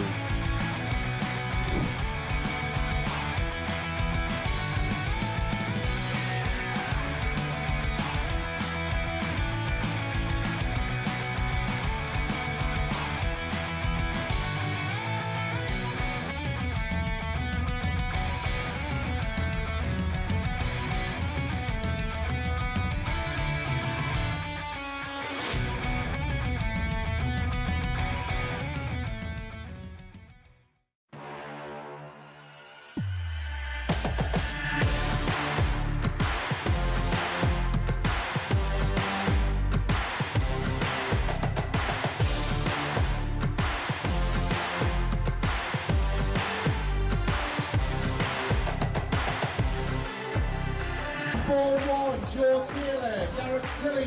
On board 2, Craig Nixon, Robin Young.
This is the MODUS Super Series, and in action next, it's a meeting between Sebastian Białecki and that man, Willem Mandegers. Now, he was beaten 4-0 in his opener today at the hands of Luke Littler, and that was the same result when he met Littler at the end of yesterday, so currently on a real losing streak following his defeat to Białecki in the game before that. Białecki beat him 4-2 in that one and got off to a winning start earlier today. So Białecki, the Pole, looking to carry on this bolt and climb up the table. Can he do it? Let's find out with Paul Nicholson and Matthew Edgar. It's an interesting table, Chris, because you've now got two people at the top, but they're playing very different. First leg, I know it's that Luke Sebastian Littler's to got a throw game in first. hand. Game on. But Andy can look at the table and say, well, I'm happy with my work so far, but I'm not happy with the way I'm playing. As far as 96. Sebastian's start today, he'll be very happy that he got a 4-2 victory against Alexander. His day has 41. deteriorated even more by losing to Bolton. But what has Willem Mandegers got to do to get a win against Sebastian here? Because he lost to him yesterday and he lost heavily to Littler in his first game of Tuesday. 58. Improve, that's what he's got to do. It was far from good enough against Luke Littler. He didn't even manage to get a dart at a double in that game. 180. But this is a much better start from Mandegers. 73.55, the average in that opening game. That's a game that was dominated by Luke Littler, and he wasn't able to get a dart at the double, which suggests that the 60. average should be higher. So that is purely a scoring average there of just 73, and that's not going to cut it against anyone in this group. 100. No, it's not. Now, interestingly, yesterday with 180s, nobody got to double figures. And one of the most curious things from all of yesterday 88. is that Luke Littler got 8 180s, but so did Sebastian, and they were the exact opposite in the table. One was top and one was bottom. So what does that tell you? 140. 180s for sure, doubles for door. When that phrase was coined for the first time, it came from somewhere. It still follows everybody around. 177. That's wonderful from Sebastian. Will it may require 40. Double 10. And he Yeah, said he showed needed the to first improve. there. That is a Willem huge improvement Mandegers. from Willem.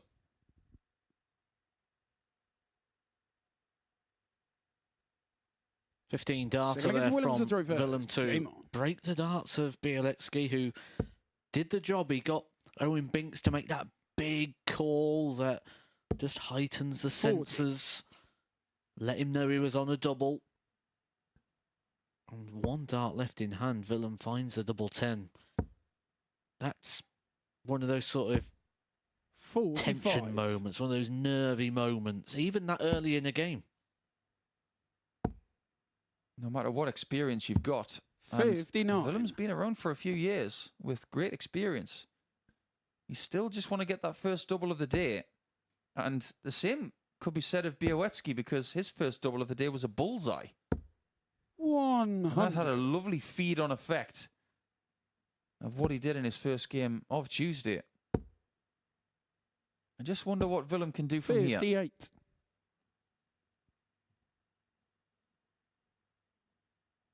I know these players can make darts look easy.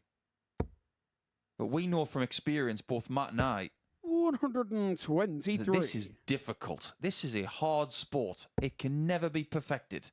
Every now and again you'll have perfect visits, or maybe a perfect leg. 95. But you wrestle with mediocrity a lot.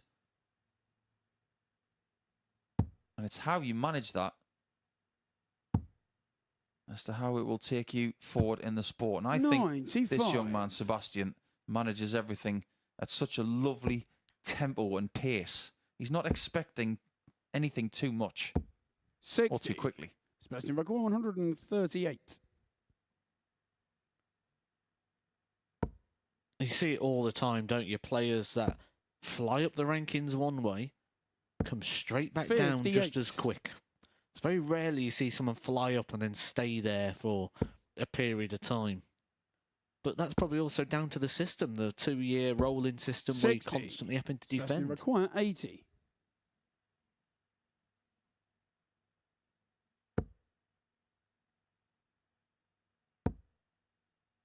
Double top. 60. Drastically Vacqua, under-delivered. 129. He knows it. We mentioned that bull finish a little bit earlier for Sebastian. It was on a 1-2-9 shot. 83. Willem doesn't Sebastian get anywhere Vacqua, close 20. to a bullseye shot. Double 10 has had a fair bit of attention already in this game, which is 2 legs old. Game shown the What a second lovely leg. collision that was. Sebastian Białecki. That was one of those classic flick on at the post double 10s.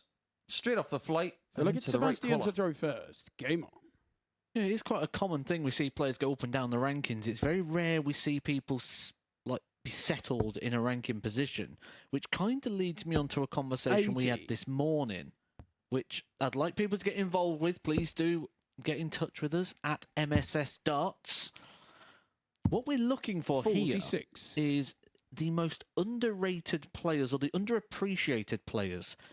On the way to the venue this morning, was having a chat. I pitched forward Stephen Bunting, someone who's been around the game so long, loads of semi-finals in the 85. PDC, those 2 Lakeside Championship, the 2 World Masters Championships as well. I think he goes a little bit under the radar and 140. how good and consistent he's been around about that world number 20 spot. And the fact that Stephen has played at a very high level for 25 years. I remember him as a 16-year-old county kid, even younger than 85. 16. He was remarkable. I went for Brendan Dolan, who had a great win last night against Dirk van Duijvenbode. 123. I think Brendan's been underrated his whole career. And I'll add a little bit of spice on top of that. I think Brendan is the nicest man in darts, alongside John Henderson. I think he's such a wonderful person. 140. Let us know who you think. Send us 3. If you can come up with 3, we'd like to see them all. It doesn't have to be someone current. It could be a player from the past. 45. Sebastian Vacqua, Like a 111. Mark Walsh, for example. Oh, great shout. Andy Smith as well. 92 left. Not going to be found. 55. So Willem doesn't need 15 reds and 15 colours to have a chance of a 147 here. He just needed 1 red, 1 green and 1 red. 87. Sebastian Vacqua, 56. I said yesterday that I think Sebastian is better on tops and Game 10s. shown the third leg. I stand by it Sebastian Białecki. because he's hit them both in this match. Now, we are coming to a point of the year, Matt, Well, look where at Willem to throw first. everybody here at the MODUS Game Super on. Series starts to look at the PDC rankings. There's not a great deal of ranking action left in the PDC calendar And we start to 80. speculate as to who we might see here next season. There was a possibility of John Henderson losing his card at the back end of 2022. We've seen a fair bit of John here this 134. year, and it's been our gift to you. You think about the players outside the top 64 at the minute, and you start to speculate 96. who might grace Portsmouth in 2024. Currently, you've got players like Nathan Rafferty, Florian Hempel, Steve Lennon. You've got 21. Darius Labanauskas, John O'Shea, Bradley Brooks. Lots of players who may retain their privileges for 2024, but if they don't, 100. there is one very large invitation for those guys to come here. Devon Peterson as well, currently outside those positions. But I tell you what, for personal reasons, Darius Labanauskas whets the appetite for me because 58. he's done me over a few. He's cost me a fortune, that chap. I said the same about Wes Newton.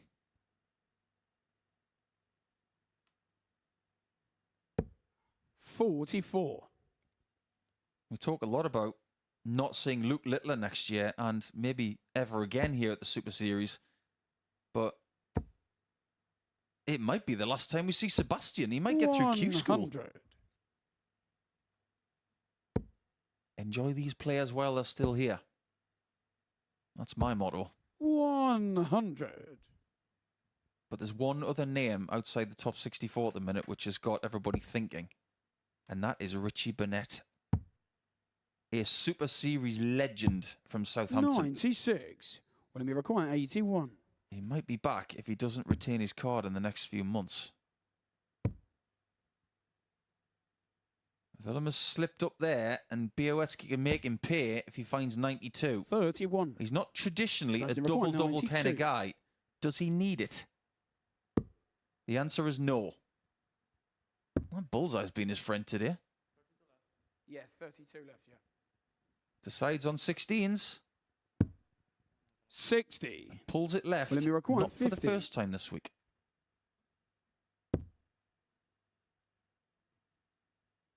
Willem goes the other way for tops. 30. Sebastian required 32. This is for a break of throat. Game shot. And that the means that foreplay. Sebastian could Sebastian potentially serve this Białecki. out for 4-1.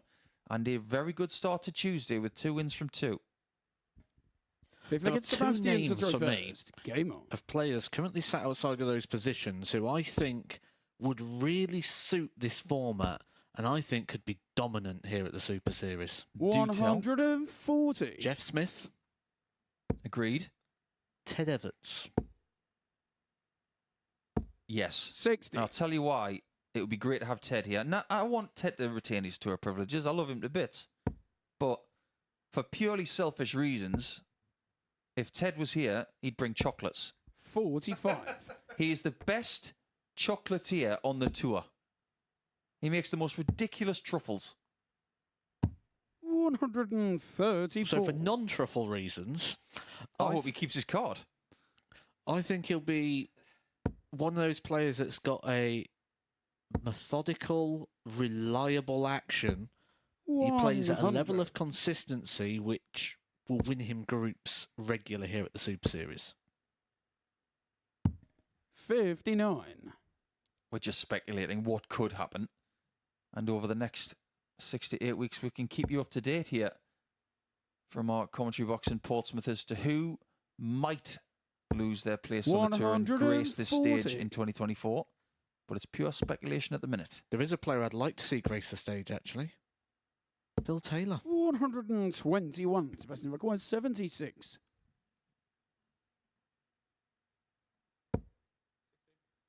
Double 8 for Białecki to finish this one off. You can see plenty of that. 60. You can't believe that he keeps missing in the 127. bottom left corner. It's the only part of the board he's really missing. 77. He is coming back. Sebastian requires 16. Hasn't had a great deal of resistance from Willem in this one. Game, And Sebastian shot, is and the 2 from match. 2. A much Sebastian improved Białecki. start here on Tuesday compared to his previous campaign on Monday. So he's 2 from 2. He goes to 6 points in the table. Willem Mandigas will stay on 2 points at the foot of the table and has got a lot of work to do. Otherwise, he will be in Group C come Thursday and Friday. That's what we saw from Sebastian. And what will we see from Luke Littler next when he takes on Patrick van der Bohaard? Because in his first game, he was fabulous.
Welcome back to the MODUS Super Series, where Luke Littler is just completing his practice darts for his next match. The comms team have been talking about his darts, but he's been letting his darts do the talking. A fabulous display in his previous match, a 4-0 win against Willem Mandigas, a 120 checkout and a 170 finish for our two-time and defending MODUS Super Series champion. He takes on Patrick van der Bohaard in this sixth match of the day. The Dutchman himself, a former weekly winner, but scratching around for points in Group A, looking to try and spring a surprise here. Can he do it? We will see in the company of Paul and Matthew. It looks like Luke Littler has gone for another change of equipment here in match 2, but it may just be a change of colour as opposed to a change of structure. Time will tell. We will survey that in due course. One thing that hasn't changed are those snazzy shoes that he had on yesterday. And we brought up an interesting point yesterday about height, didn't we, Matt? Because we thought that maybe it was one of those things that you could do as you're growing. You can actually regulate the height of your shoes to make sure that the difference as you grow is minimised. It's something I'll certainly be considering, because I talk to a lot of academies and a lot of youth dart development centres, and it's something that sort of stumbled across here this week that 43 should probably be considered when we're dealing with a 14, 15, 16-year-old player that may actually stop that change and that transitional period that we're seeing with players when they're growing still. You might think that Luke is a bit of a trendsetter when it comes to footwear, but I can reliably inform you that the first person to have worn these particular shoes on a darting hockey was Nathan Aspinall. 56. And Nathan told me once that he was made aware of them by a certain reality TV star. 58.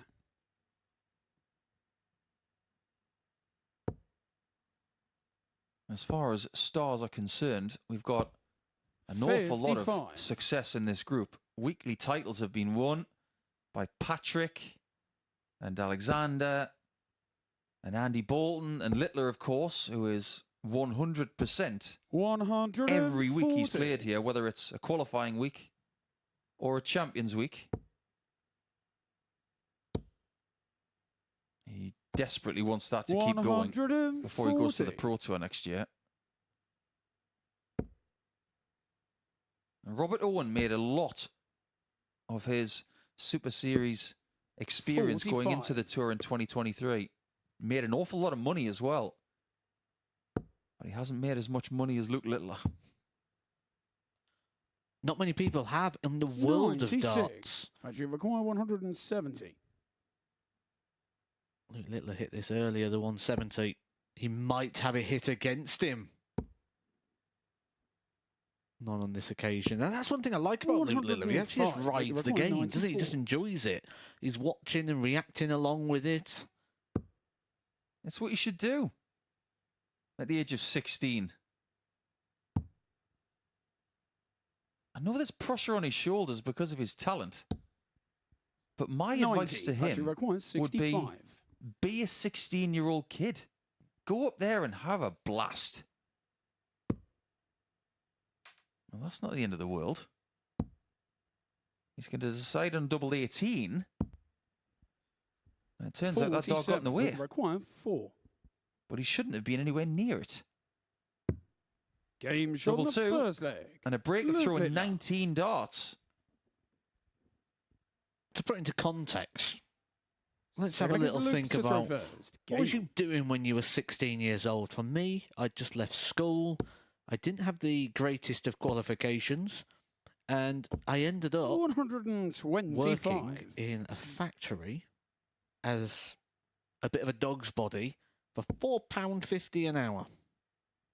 What kind of factory was it? There was like welding 45. bits.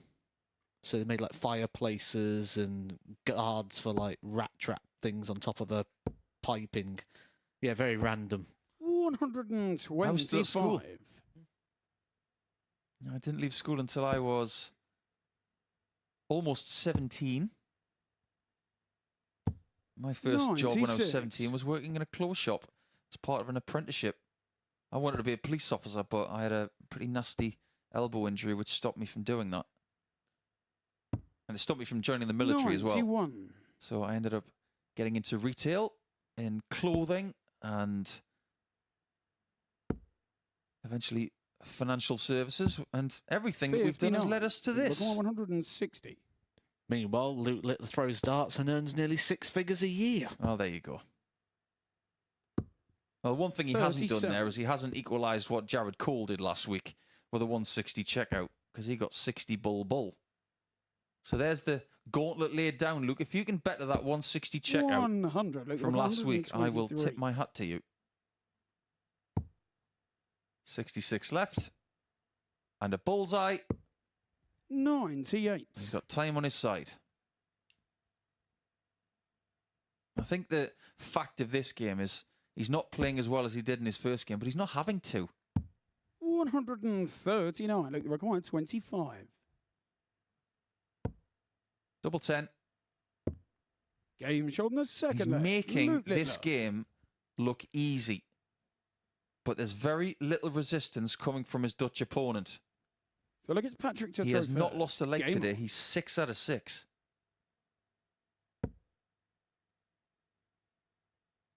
And I know for a fact that nobody's done something here in a daily campaign 90. in Group A. Nobody's won every leg. Can you imagine if he did that? I think if anyone's going to, Luke Littler's the guy that would. 34. But in this group, nah. I think he would just take 5 wins from 45. 5. He's already lost a match, so he can't have that perfect Group A campaign, which is something that nobody has done Last week we had Alex Spellman get 28 points 80. for only the 3rd time in the Super Series history. 5 from 5. Back to the hotel room and open some packs. 93. Well, you've already laid down the challenge of playing him on FIFA. I'll teach him a lesson at FIFA. I'm not a great FIFA. I'm an okay FIFA player. 57. Not great. Well, if you're going to play him at that, I want to see that. I think everybody wants to see that. But I'd like to know, and this is me laying the challenge down to Jeffrey Desvan because I know he's good at it. 134. Littler versus Desvan at FIFA live. I like the idea of that. But they're better than FIFA. 180. Patrick, 139. 180 to leave bullseye. He's not going to go straight for the bull. He might not even get a look at it.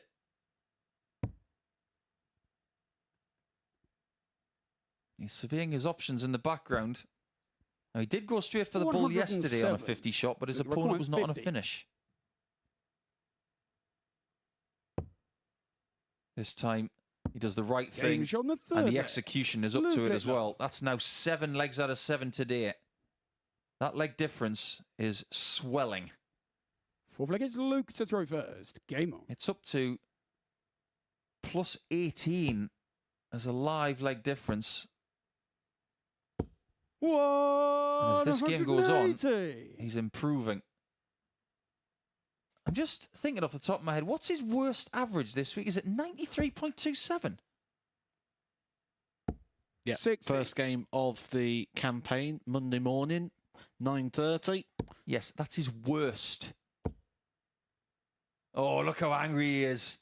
He really wanted to get a 9 there to finish this game, didn't he? And I think what we're seeing here as well is the players recognise the talent of Luke Littler. And it's like they're not performing as well against him. When we look at what he's had to face today, when we talk about the results, he's only had 1 dart at a double 57. against him in the 7 legs he's played so far. And looking at the scoreboard on this one, I'd be surprised if we see many more. Białowieski's got him next in game 9. We're going 164. At this rate, good luck, Sebastian. He's got a 170 today, and he almost had a 164 as well. It just feels so likely, doesn't it? Whenever he approaches the Yoki, just expecting him to hit. 140. Look, we're going well, I hate to say this, but it's close to his worst performance of the week. But he still wins 4-0. 93.94. It's equal 16 darters for every leg that he's played. But my word, it's just alarmingly brilliant consistency from a very special talent. 93.94, as you can see, his doubling today has been really, really impressive. 67% there, and his highest checkout was only 50. So there you go. That's 2 rounds of matches over with. We will have our middle section of the campaign on Tuesday after the break.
Welcome back to the MODUS Super Series, where Paul Nicholson has joined me for a chat on those first 6 fixtures. And Paul, as we look at the results, well, there are winners and losers in darts, and that's been clear today, hasn't it? Yeah, just a bit. You've got half the players today who haven't played particularly well, but you've got half the players who are perfect.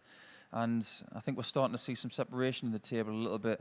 But it's interesting that you've got some players who feel like they're dominant and they're winning, and then there are other players who are just squeaking through but getting victories, and that's impressive. Yeah, 3 players winning 2 matches. Let's go through all of them, and no better place to start than Luke Littler, who really has turned up today, hasn't he, with some stylish stuff. Yeah, I think there's another gear as well. That's the impressive thing. We were saying that we didn't get a 170 last week in week 8, but we haven't had long to wait for our first one here. He was using the white flights in this one, but that was a fireworks shot from the nuke, a great shot. And he's already had a 155 yesterday as well, and he could have had a 164 as well. Yeah, nearly got that 164 in that game, and he hasn't lost a leg either. He won his last game yesterday 4-0 as well, so he's on a real run at the moment. Isn't he just? I think these impressive streaks that we see from Luke and from some players who have got his sort of talent, they don't shock you because he's not scared of anything. He's just going up there having fun and doing wonderful things that some of us would find very difficult. Well, let's talk about another young, prodigious talent in the Polish player, Sebastian Białecki, because to be fair to this man, he stood up here and said, watch him go today, and he certainly has done. 2 wins from 2, despite 1 from 5 yesterday. I still don't think we're seeing the best from Białecki, but I think we're seeing an improvement today that he can be really proud of. That was his very first double of the day. It took him a while to find a little bit of a range on the outer ring and the bullseye yesterday, but the fact that he got himself a nice big shot in his very first leg today, I think it's given him a little bit of belief as to how he can kick forward on Tuesday. Yeah, followed with that brilliant 120 there as well. On to Andy Bolton, who's going to play in our next fixture. He's also won 2 from 2. He was a little bit scrappy at the end against Alexander Merckx, but that could be a huge result. Yeah, sometimes you just got to find a way to win, whether it's with brilliance, like we've seen from Littler, sometimes a little bit of mediocrity from Sebastian, but I don't think Andy's happy with the way he's played today, but he has still got 4 points, so you've got to give him a lot of credit for that. Yeah, he's going to take on Willem Mandigers next. A struggle for him, one of the players who hasn't won yet. Is this where Bolton now tries to kind of stamp his authority? Yeah, I think he has to. I think Andy's tenacity is going to be very hard to topple, but I've got to give Willem a lot of credit because his performance from game 1 to game 2 was better. He's got to continue that improvement. Well, we're approaching the halfway stage in this group. Another day, of course, to go tomorrow and half of today still to play. Let's have a look at where the land lies in terms of the league table. It is Luke Littler on top after all have played 7 games, but Bolton, his closest rival and a man who beat him yesterday. Yeah, it's a really interesting fixture a little bit later on, but I think the most important thing for Andy is that he's got to stay in touch with Luke. He can do whatever he wants when he's not playing Andy, but when they play each other, you've just got to be within striking distance, and he's done a fine job of that so far. Yeah, that will be a really interesting watch later on, but Bolton's got business to take care of here. He takes on Willem Mandigers, and Paul is going to head downstairs to join Matthew Edgar. Thank you, Murph. Big game here, really, I think, for Andy Bolton, who's picking up the victories today without finding that level of performance, but he's taking on Willem Mandigers, who has only won 1 leg from his opening 2 matches, not finding that form of yesterday where he averaged about 86 for the day. He's finding a bit more of a struggle. Andy Bolton is getting closer and closer to that head-to-head battle with the table topper Luke Littler. Andy Bolton is the only man so far who's been able to topple Luke Littler. It could end up being a main event clash in around about just over an hour's time. For that to happen, though, Andy Bolton needs to be within striking distance, and to do that, he's going to have to keep this winning run going here and take down Willem Mandigers. 96. Luke Littler has 1 fixture to come before that game. He'll be taking on Sebastian Białecki in a couple of games' time. 39. So over to you, Andy Bolton. Can you keep us on course for a big clash?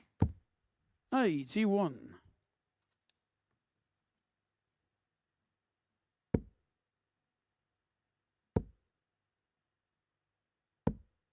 58. Andy Bolton's looked a little bit unsettled at times today. Something that's sort of come 78. in and out of his game. It's almost like he's struggling to find them concentration levels across a sort of 5-hour day of darts. 100. And when you turn up here in Portsmouth on a Monday, Tuesday and Wednesday morning, and they are the only early shifts of the week now, because we have changed Group C to a 1 o'clock start. 96. You tend to find that players turn up around 8 a.m, so about 90 minutes before play begins. 39. It's And not a he reckon particularly 150. natural thing for some of these players to do, to play it that early. And some players will take a little bit of time to get going. I think we saw that yesterday from 90. Andy in game one, and I think it was just a very early morning game. But by the end of the day, he was doing things a bit more Andy Bolton-like. 60. But And he requires 60. even though he hasn't played his best so far today, he's still winning matches. Ooh, that was close. Game and that show one's the in. first leg. Andy Bolton. Mentioned that game yesterday, start of the day, exactly the same today. Didn't really do too much in those games, Second but he it's won them Andy both. to throw first. And game on. again, that's a sign of quality when you don't need to play your best to win. And you need to have that in the locker here at the Super Series because you're not going to 100. play 15 matches here in Group A and play your best in every single one of them. I know Luke Littler's probably going to go trash that theory, the way he's playing today and yesterday. 180. But you feel there's going to be a performance that just lacks somewhere along the line. 96. Anybody who's played a number of games here will say that they've played in a game where they haven't played their best, but they've still been competitive. 96. You might even have a full day like that. Can you imagine if Bolton was to play at the same level that we've seen in the first two games and still walks away with 8 points? That would still be a successful day because it's all about points. He scored 114 here, which leaves 191. He's caught in 119. two minds, I think.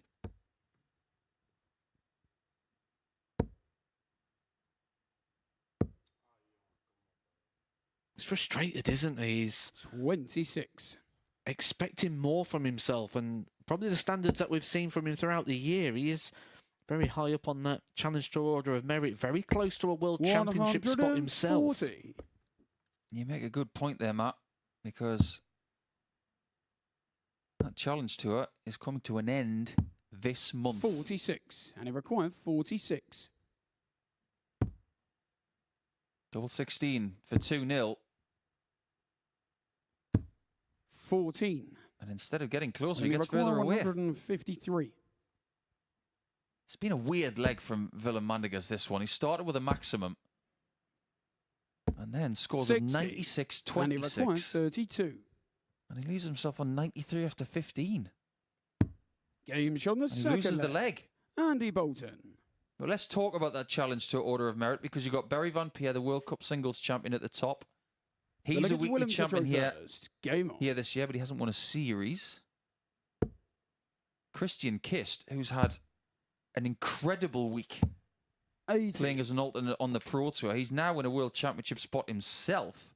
However, you've got Kist, you've got Cam Crabtree, Owen Bates, John Henderson and Andy 99. Bolton and a few more gunning for that second World Championship spot. And it will all come to a head in the next 3 100. weeks. I think for Andy Bolton, the key thing is to stay high enough that he gets those invites because there's only £1,000 out of the Pro Tour Order of Merit as well, which shows when he's been getting those call-ups, he's actually had a very good 140. season on the Pro Tour. But there's something else as well. If you get into the top two of that Order of Merit, you get a tour card. 92. Now, Barry Van Peer is £5,600 ahead at the top. That is an eternity.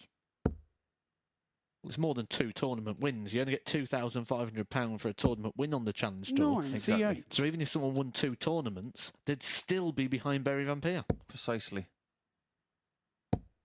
But the difference between Kist in second position 140. and Andy Bolton 164. is less than 1,400.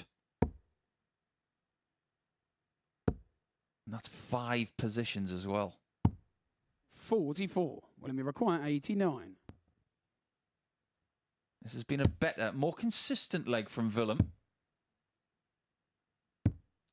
81. But it might And be another leg he 120. loses. This is a very un-Andy Bolton performance. He's got 2 140s.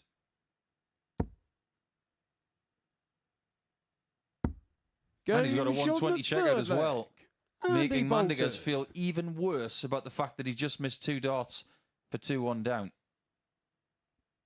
Fourth leg, it's Andy to throw first. Game on. Then this is Andy Bolton beginning to turn up, beginning to warm to the task.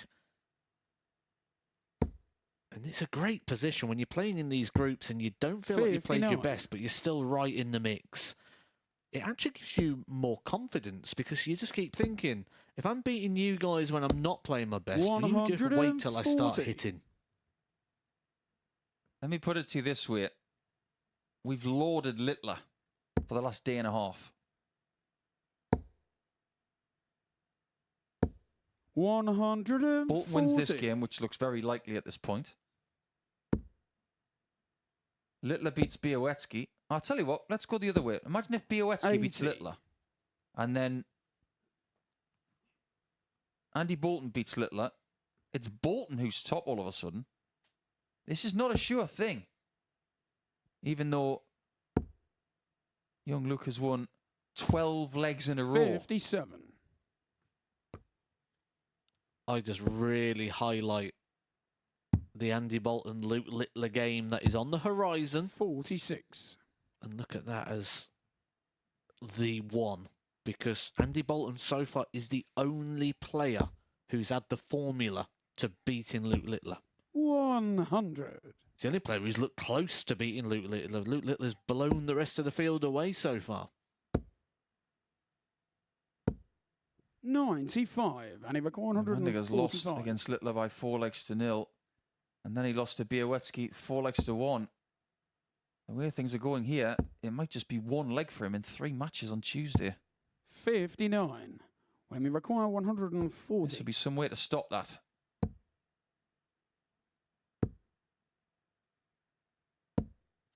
His highest finish yesterday was 60. 86.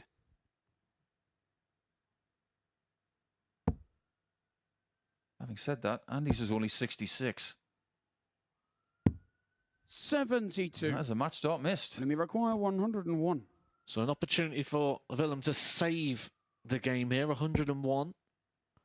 Needs a big treble, finds it, double 12.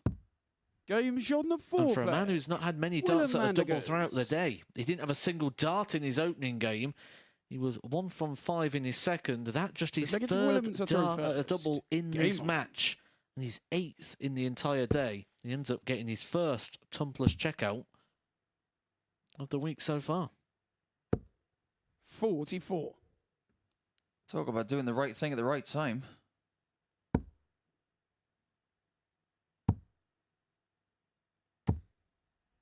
Does now mean that everybody has a tumpless finish, apart from 21. Patrick van den Berard here this week.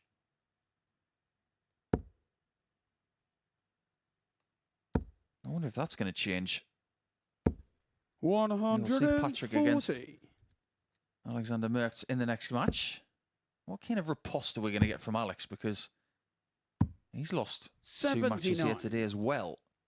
It's very rare that you see 3 players win 2 matches at the start of play and 3 players losing 2 matches. It's usually an even spread, but not today.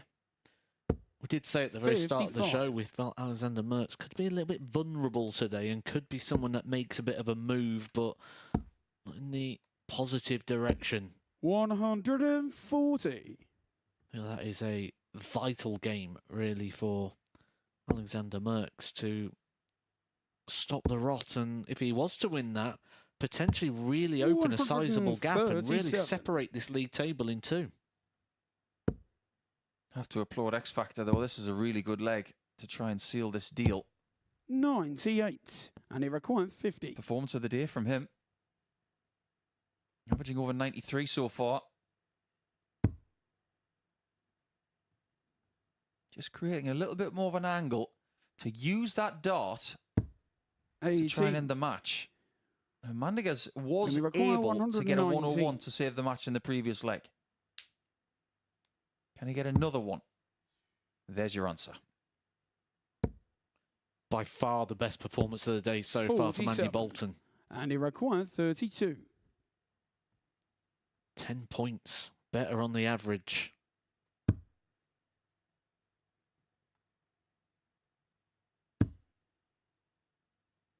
Well, he's got a little cushion there between the two darts. If he just finds the right section, it will just nestle nicely. Just like that. Shot on the match. Perfectly found Andy Bolton. from a seasoned dart player who has got 3 wins from 3 today. He knows how to find the gaps. It was a very good result and a good performance as well. He's upped his performance level by about 7 points in the end to get that win by 4 legs to 1. His doubling has been fairly consistent today as well. And that high checkout of 120 from him gives him his first Ton Plus checkout of the week. When we come back, the all-Dutch clash between Alexander and Patrick will follow.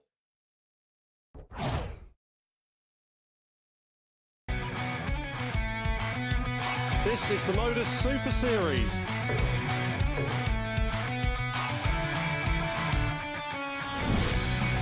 $182.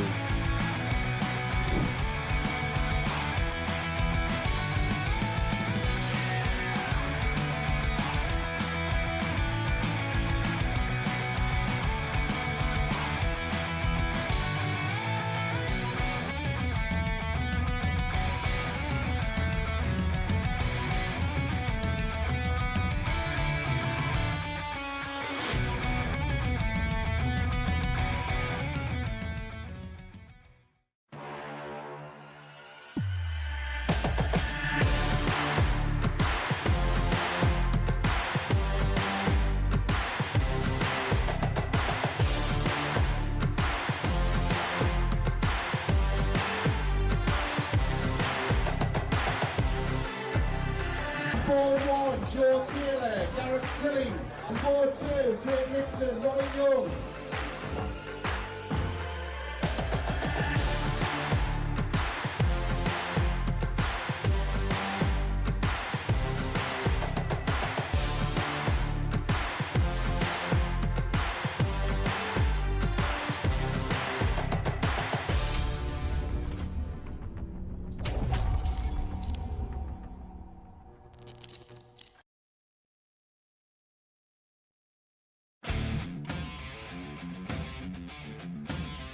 Every Saturday, we open our doors for our weekly finals night. For a unique and intimate darts experience. Meet the Dart Stars and even the team off the telly. Here at our purpose-built venue in Portsmouth. Every single Saturday evening.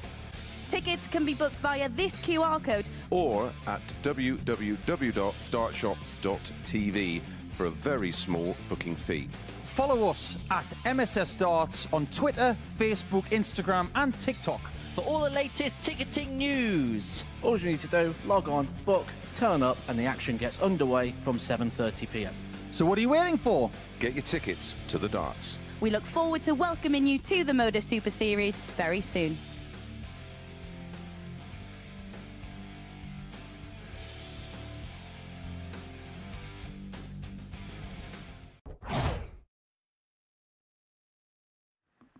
Welcome back to the MODUS Super Series, where the Dutch duo of Alexander Merckx and Patrick van der Behard are just getting ready to play in the 8th game of today, the middle match of Tuesday, and both players are still looking for their first victory. Their bad fortune is about to change for one of them, and for Merckx it's a a win that he really needs to keep himself in contention and in that race at the top of the table, which currently features Andy Bolton and Luke Littler, after both of those players have been perfect today. So Merckx looking for that victory, but his fellow Dutchman stands in his way, and talking you through it, it's Paul Nicholson and Matthew Edgar. Yeah, thanks once again, Murph. It is First a leg, big it's game for Alexander. to throw first. Game on. I think it's fair to say that nothing has really gone either player's way here today. 81. Merckx, Van der Behard and Mandigers failing to get a win at this point. And we are at the halfway point of the day, which means they need to get a move on. 95. One of two things is going to happen here. Patrick is going to make it to 6 points to get within 2 of Alexander. 60. Or Alexander's going to get within 2 points of the top 2. What's the more likely outcome here, Matt? I think if it is that case of Alexander Merckx getting the victory, he will move on to 10 points. 42. Open up a 4-point gap between himself and Bielitsky. We could see this league table decided a lot sooner than we thought. At the start of the week, we was talking about the potential going into game 13, 14, not really knowing it. We could be a sizable chunk the way of not just knowing who wins this group, but knowing the Group B and C positions a lot sooner than we would have expected. 94. Do my eyes deceive me? Does Alexander Merckx have new points in? They look very sparkly. 59. It might just be the light.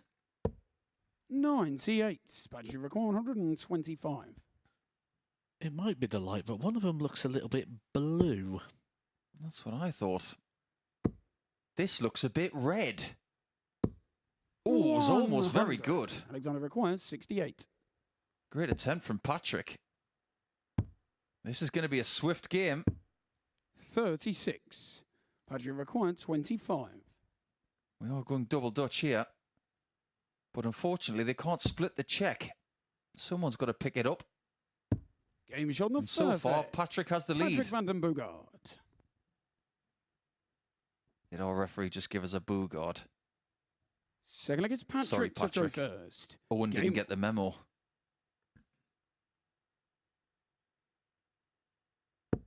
If you are going to referee for Dutch players, you've got to practice your chuz.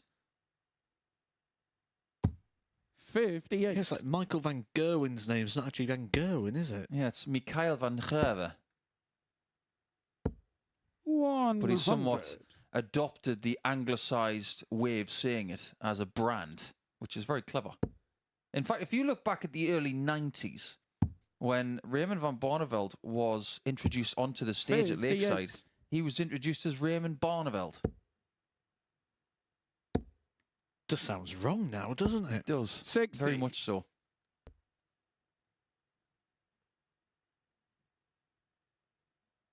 Quiz question for a lot of our followers on the MODUS Super Series YouTube channel. Do you remember the first Dutch player to have ever played at the PDC World Championship? 140. You look a bit puzzled there, Matt. Yeah, I don't think I know the answer. Although I reckon when you say it, I'll kick myself. I wouldn't recommend kicking yourself. You might get hurt. 140. I might be completely out here. I might be far too early. 99. Jan van der Rassel? It's a good attempt, but it's not right. I went full Roy Walker there from catchphrase. But no, it's not Jan. Very good left-hander. Still got some time. We've got till the start of leg number 3. Alexander might be cutting into your thinking time here. Oh, that was a bit courageous. That could have gone very wrong. Is this going to go very right?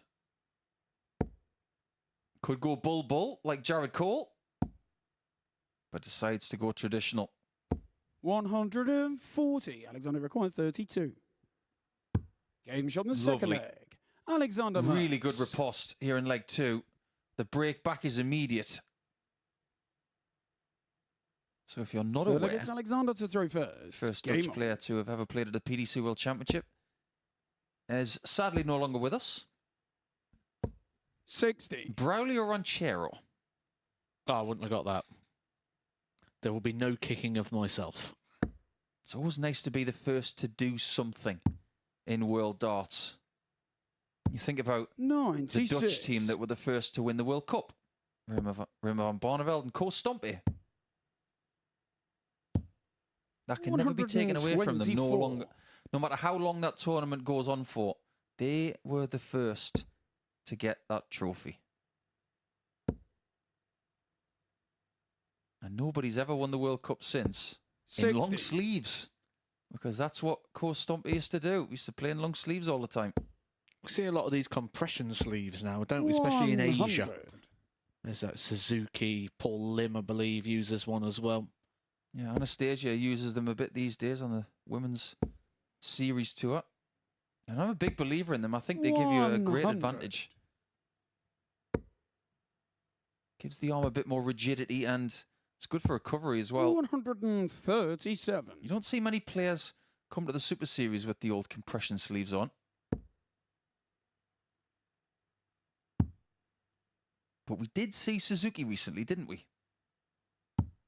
58. Yeah, she really grew into the 80. experience and is probably someone that Willem Mandigas should be looking at here for a little bit of inspiration because 48. like Mandigas, she was bottom of the table and looking cut adrift in terms of the standard and then had a much better Group C campaign, which nearly even qualified for Saturday night. Yeah, very good point, actually. I think that week provided us with one 59. of the best tricks of the eye that we've ever seen. Game shot on the third That's leg. no trick. Alexander That's a 2-1 Merckx. lead. But when Suzuki played Core Decker of Norway, the difference in size, Fourth we leg, it's couldn't help Patrick but to throw wonder. first. Game on. Is there a bigger size difference in two dart players at that level than Suzuki and Core? And with that size difference, can you tell me many other sports 125. that you can have that sort of complete mismatch of physical attributes? 140. Maybe in golf.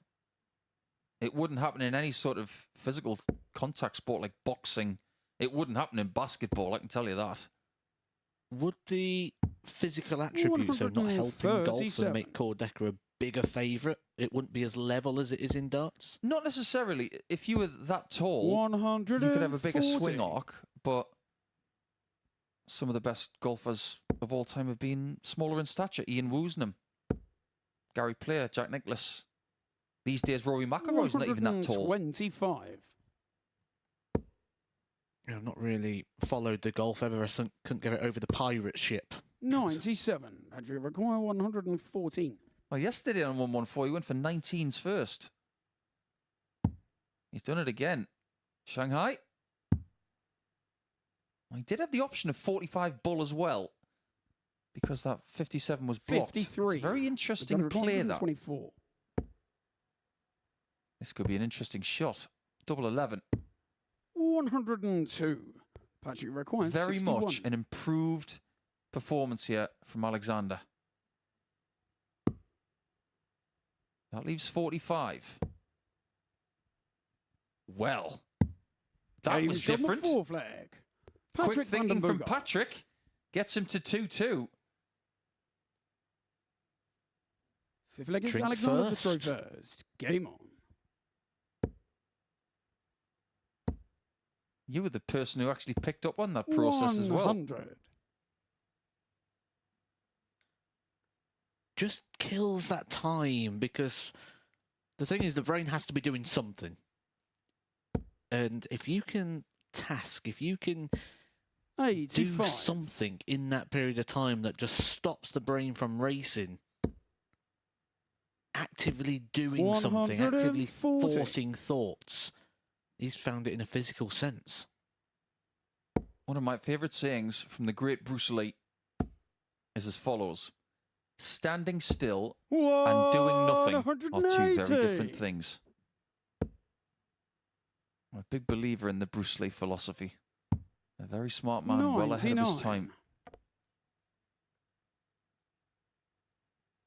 51 years on from his death. Can you believe that? He died 51 years ago. 96. Never even saw the Enter the Dragon premiere. Tragic. His crowning glory as well. 105. I wonder if this 140 will be the crowning glory of leg 5. Although you may have just opened up a can of worms there with that 51-year theory, because there'll be people that believe he's still around now. He isn't. 100. And again, there's also That's on a people record that believe in 57. ghosts. Oh. Double top. 37. Well, that was a bit of a ghost dart. Patrick required 40. Is that the stroke of fortune Patrick's needed to get him into this day? Yeah, I think sometimes you need Angel something the like that to fifth happen edge. just to give you a Patrick bit Van of Den extra Boogaard. spirit. No, that's not a ghost joke. But he took full advantage of that slip from Alexander, didn't he? Patrick to Because he throw was first. cruising Game it 2-1 up. But now the tables have turned. It all got a bit ghosty then, didn't we? Talking about ghosts, you're talking about spirits. I know in Binks, our referee's talking about Patrick Van Den Boogaard. 100. Well, just to play on words, everybody knows I know a little bit about golf. You take someone who was in the 2007 Ryder Cup 100. in Kentucky. He was called Boo Weekly. If he had Patrick's surname, he'd be Boo Van Den Boogaard. Or should we say Boogaard? 140. When I mentioned about that little 97. stroke of fortune, Merckx missing the board, then missing tops with one dart. Patrick came up and hit his double in one, and now he's really opened this leg up with the throw 94. with aggression and purpose here. This is a much improved game of darts here from both players 82. compared to what they've done so far today. But we can't ignore the fact that Patrick is 75% on his doubles in this game, and it might improve. He's decided not to go for it, which is very smart. 122. But he's missed a single. He's effectively burnt a dart there because he still has to get a single to lead double 16. 94. Patrick required 45. But he's hit 3 from 4 attempts. Now he gets a look. 13. Alexander required This could be the last 128. chance saloon for Alexander. Bullseye. Game shot How the good is sixth that? leg. That's right in the middle. Alexander Merckx. Great game. And I think we deserve one more leg. 7. Do you know when you go final leg, into it's Alexander to throw first. into a bar Game sometimes on. and they say, oh, you can't sit there, that's David's chair? I think Alexander Merckx has got that chair set up in the Last 59. Chance Saloon, because every time he needs something and he's under that scrutiny, he seems to find something special. I don't think Patrick's going to feel too clever if he loses this game 4-3. 83. He had the game in the palm of his hand there. I really hope he's not thinking about that missed single 15 in the 60. penultimate visit of that leg. It did cost him a dart to double.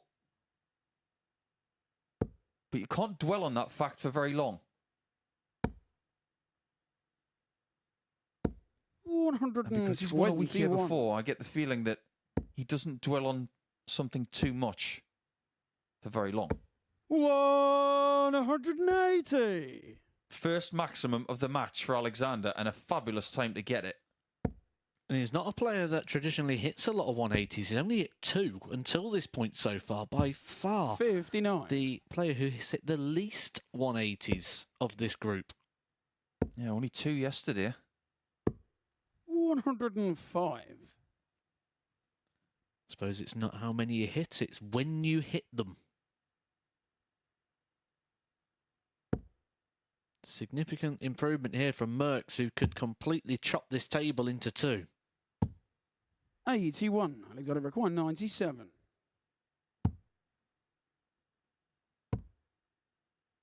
Well, I'm not sure about that play. 47. Patrick required He did have 157. 78 and he went for treble 14. This would be something. It's not going to happen. Now, whether you believe in Alexander's play on 78 with 2 darts in the previous visit or not, he still has a chance to win this match. He's been effective at 50% on the doubles. But he, just like Patrick, has missed 2 darts for the match at double 16. Patrick require 116. Don't think Patrick expected to be coming back. He put his darts away. Now he's got to pick them back up and try and take out his first ton-plus finish of the week. Double top. What a game. Shot on the match. Patrick They were jousting Vandenberger with each other the whole time. It was such a yo-yo match up and down the whole time. But what a time to finish your first. Ton plus checkout of the week. They both had 2 darts at double 16 to finish the match.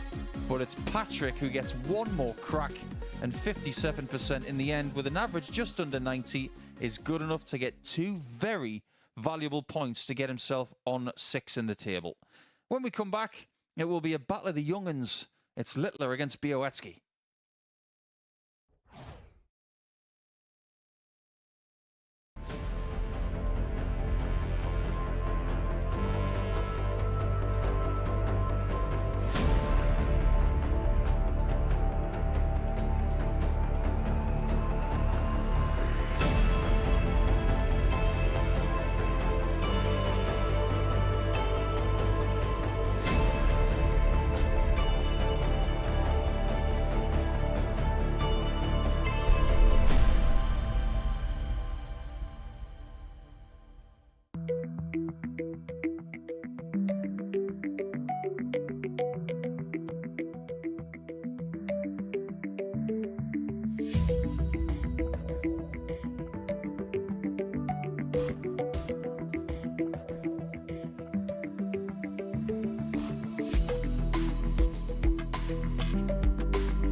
Welcome back to the MODUS Super Series, where a couple of the unbeaten players on Tuesday are in action. Sebastian Białowieski winning 2 from 2 after only winning 1 from 5 yesterday. Luke Littler, well, he's gone even better, winning both his games as well, but hasn't lost a leg yet so far today. In fact, his darting dominance has been so great over his last few matches that he's won his last 15 legs. And by the way, in this fixture yesterday, he won without losing a leg. Let's see if that run can carry on. Remarkable as it would be, the commentary duo are Paul Nicholson and Matthew Edgar.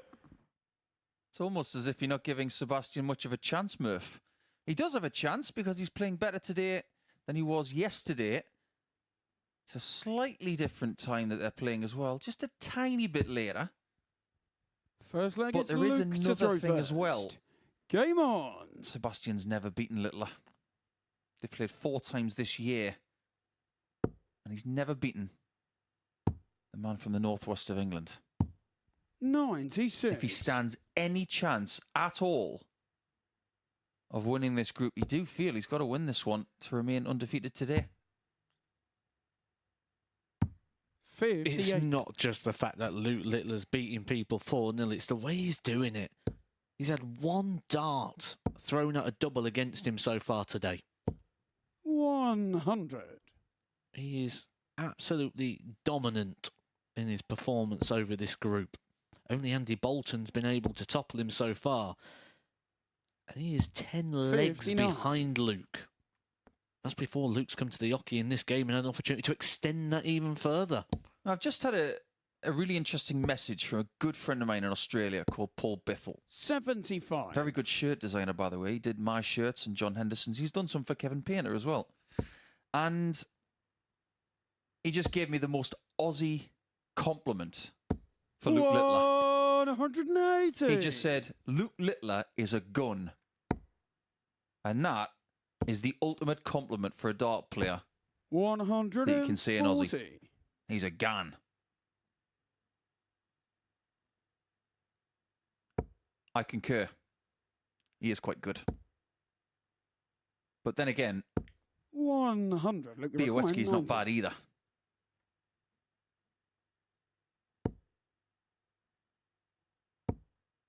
Bullseye. Game shot on the Was it first ever in leg. doubt? Luke Littler. The run continues. Second against The amount of Sebastian winning to legs throw is Game looking at breaking records left, right and centre. And we know one he wants. You can tell he wants that 9 darter this week. What we're going to do now is we're going to double check how many legs in a row he's won. 96. Because he hasn't lost one today, which means he's won 4 in his first game, 4 in his second. He won 4-0 in his last game yesterday. 42. So that makes 13 at least. His penultimate game yesterday was a 4-1 against Patrick. 58. So we'll establish the pattern of legs won in that match. So it's at least 14. 81.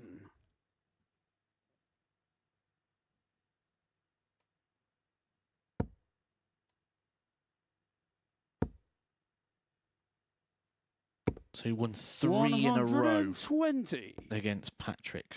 So 16 legs in a row Luke Littler has won. Let's just compute that for a second.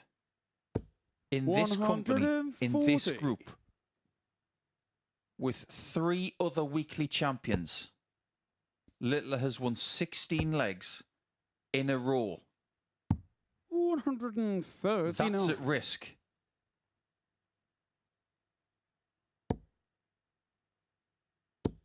You feel he must get to a finish here.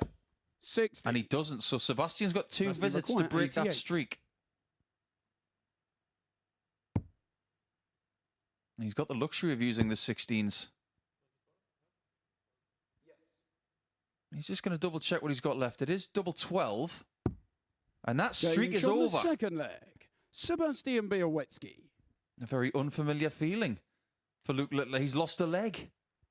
He's had to So look, wait it's Luke until to reverse. 11:57 Game in the morning to lose his first leg of the day. And that goes all the way back to a couple of games into yesterday. 180. And look at the way he responds to it. I said he's fishing for the 9. 96. Something you can tell that he really wants to get this week. He wants to break records. He wants to set trends and memories here. As soon as he hits the 180 in the first visit, 58. if he misses the 60 in the next visit, you look at the expression on his face, not where the dart goes. I've noticed something else here, actually. I'm going to call snap. 85. Because if you take a look at the table, got matching cases. Dart case, friends. 93. Snap. Oh, isn't that sweet? I wonder if they opened the wrong case by accident. 25. Remember on the tour, require me, Aaron Beanie and Ryan 170. Searle had the same case and you used to have to check the insides before you took one. Yeah, somebody took mine once. I didn't get it back till the next day. 59. It was after that I started graffitiing my case and putting little marks on it.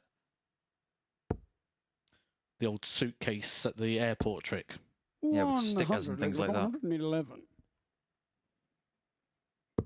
Bullseye. 11. 75. Wide. He just set that one up, I think, that time. Well, that's what he does in 111. He loves that shot. He hit it famously on a Saturday night here. Had the crowd going mad. He did it against Darryl Pilgrim, of all people. You're requiring 36. Ah, the old 16 double 10 trick. He doesn't like double 18, apparently. Game shot on the But he likes a 36 checkout. Luke Littler. You seem a bit puzzled, Matt. That's very normal Luke Littler behaviour. Four-legged Sebastian to throw first. Game on. Yeah, he's done that quite a bit. He doesn't like double 18, so he goes 16 double 10. Okay. 100. That's a new one to me.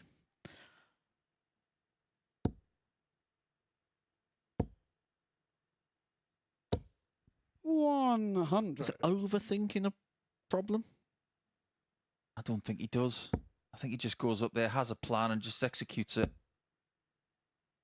You know, some players who do 59. overthink things, they have a genuine committee in their mind before they even execute their own game plan. But he knows what he's doing at a very fast pace. 180. Well, if we evaluate what just happened there, 111 you'd expect to be out in 6 starts, sometimes out in 3. He's gone absolutely bonkers ways, but he's still gone out in 6 starts. 45. So it's not really any damage done. It was just the route to do so. It's a bit puzzling, but he's that good that he still falls in within the categories that are required. 52. It's what makes him so watchable and so tough to beat.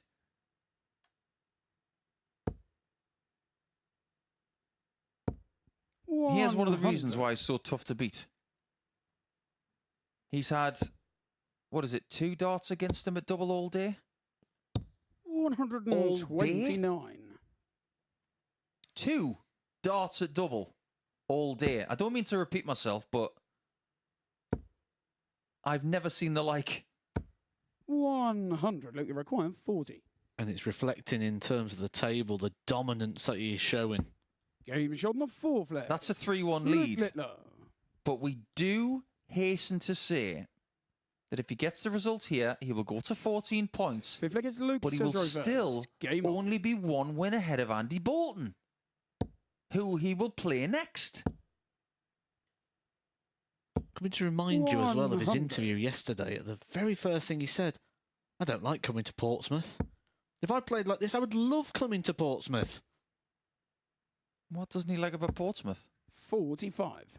Mensah Sudovic once said he hated Blackpool and he made the final. Maybe it's something about playing in places that you don't like. 77. Where didn't you like on tour? What was your pet hate place? Risa. 95. I really like Risa. I don't like landing somewhere and being nearly 2 hours away from the airport. I see your point. 39.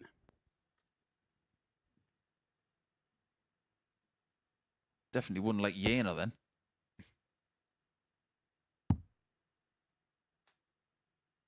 Gone are the days where we used to go to 96. Dusseldorf, where the venue was about 250 metres from the terminal of the airport. The one with the chandelier. Yeah. 58. That's one thing we don't have here in Portsmouth yet. We don't have a chandelier. Maybe one day. Oh, look at this. 133. Positively sparkling to set up a chance to win like 5.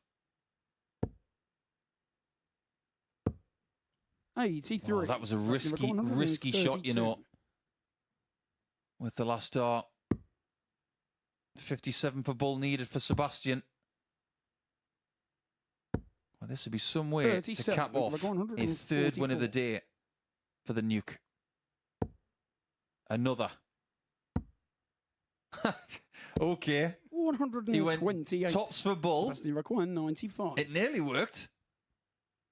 It's almost like he just gets a little bit bored and he wants to keep himself entertained. Are you not entertained? Game Oh, shot of on the course 5th we are. leg. He's had 2 shots at a double in the match and he's hit them both. One of them's a bullseye. The eternal words of Russell Crowe and Gladiator, are you not entertained? Yes, we are.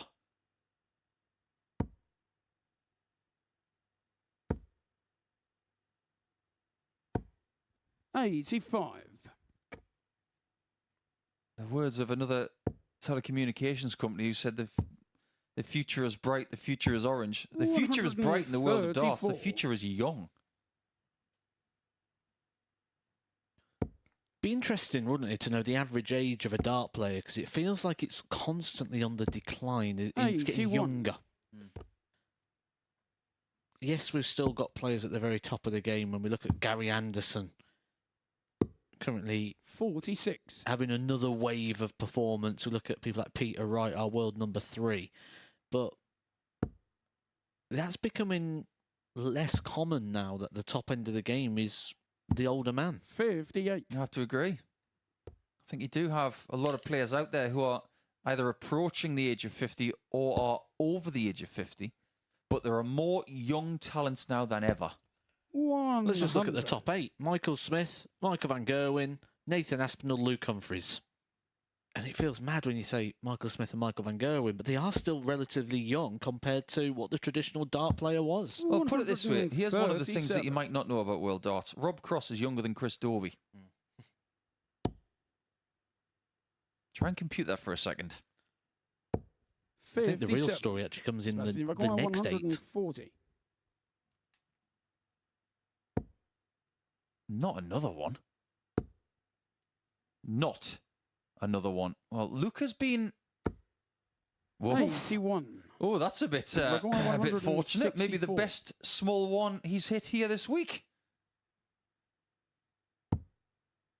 Now, Luke's been fiddling around with his approach shots 100 in the last couple of legs. 59. He'll be fortunate to get a look at that 64, but Sebastian is super fortunate just to get a look at 59.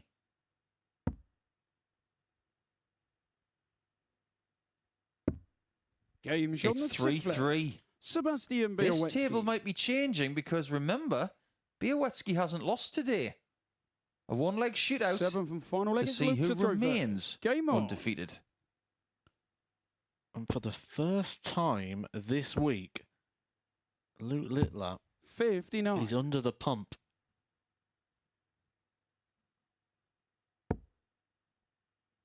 Has he just lacked a little bit of concentration here when we look at some of the routes that he's been going in this? 140. Has he just expected the win? Almost the win's a given and how am I going to get it? 128. It's easy for us to say that from where we sit. But when someone does try 144 with tops bull at the end, you think maybe 95. they're already in Victorysville. Well, you don't have a victory until the last double is hit. 60. And at the minute, it's advantage Białecki. Player you mentioned has not been able to get the better of Luke Littler so far. This would be a perfect time to do so in terms of 45. the shaking up it will do here for Group A. I have to go back to what you said yesterday, Matt, because if Littler does lose this match, that's bad news for Andy Bolton. 140. Because he's playing him next, and he saw how he responded yesterday to defeat. But then he might just get out of jail.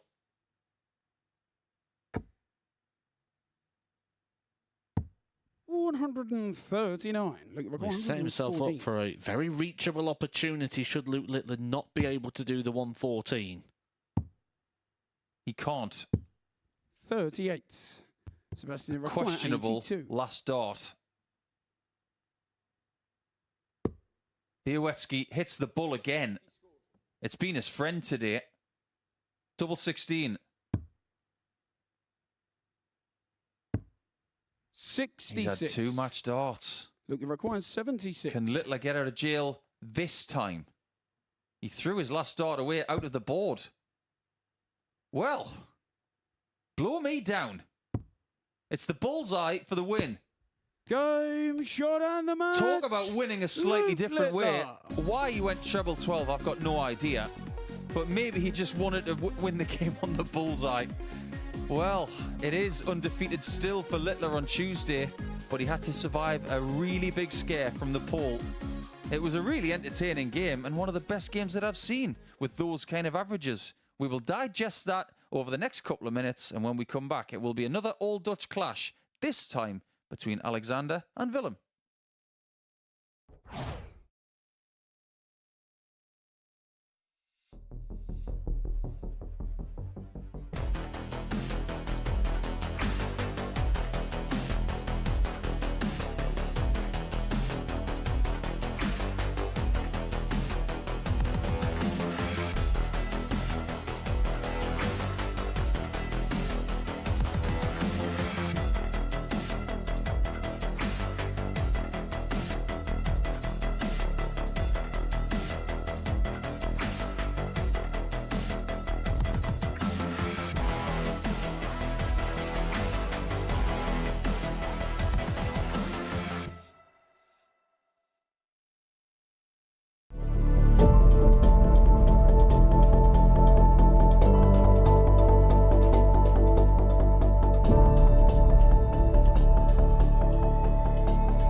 Welcome back to Tuesday's action here at the MODUS Super Series, where a couple of players remain unbeaten for the day in Group A. Both Andy Bolton and Luke Littler having perfect starts to today's action. Littler getting over the line there, surviving against Sebastian Białecki, winning 4-3 in the end. Bolton, a couple of games before that, a 4-1 win against Willem Mandegers to make it 3 from 3 for him. And they're playing in a couple of games' time in what is a bit of a collision course at the top of the Group A table. Littler leading Bolton by 2 points, but of course the X Factor got victory in that game yesterday, and if he does it again, would go level with Luke at the summit. Alexander Merckx in third place, but coming next it is a meeting between Merckx and Willem Mandegers, another all-Dutch affair, and on hand to guide you through it, it's Paul Nicholson and Matthew Edgar. Thanks, Murph. We're still reeling from the end of that previous game, and I think Littler might just want to have a good 10 or 15 minutes off, but he hasn't got long before he gets back to the hockey with Andy Bolton in Game 11. And we know how Merckx and Mandegers play. They're fairly swift. It might be as little as 10 minutes. But we are starting to see separation from the top to the middle to the bottom. Game on. And this is not a game of strike it lucky. This is a game of Super Series darts in Group A. 60. Merckx is now in third position because he still doesn't have a win today, but he's up against the one other player today who also doesn't have a win. Mandegers is now 4 points adrift at the bottom on a solitary 2 points. And it's felt like a slog today for Mandegers. He's been nowhere near the performance of yesterday. Even his best performance today is significantly worse than his worst performance of yesterday. Alexander Merckx started off with a couple of defeats in quite limp fashion before starting to really find some form in the last game, but he's in trouble now with Sebastian Bielecki breathing down his back. He 41. could find himself in a bit of a slog here with Bielecki for a Group B position. 140. That's assuming Luke Littler continues in the form he is doing so, because he has a huge clash in the next game with Andy Bolton that could put him 68. streaks clear at the top of the 141. table. Oh, look, it's a bullseye again. 83. It's having a big say in today's action.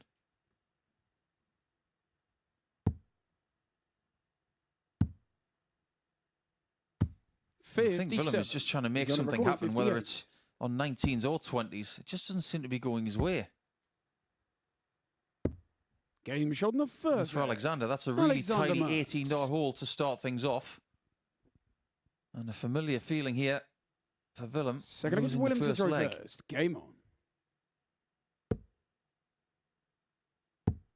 Let's have a little chat about what's coming later in the week, because already it looks like Willem will be playing in Group C. We will welcome a couple of debutants here, Richard Hosey and Jeff Murray. And it will be everybody extending their hand of invitation to 58. Another fine young man and a great, great dart player by the name of Harry Ward. Big H will be with us on Thursday and Friday. He will be a bit of a handful. Harry the Handful on Thursday and Friday. Former Pro Tour winner.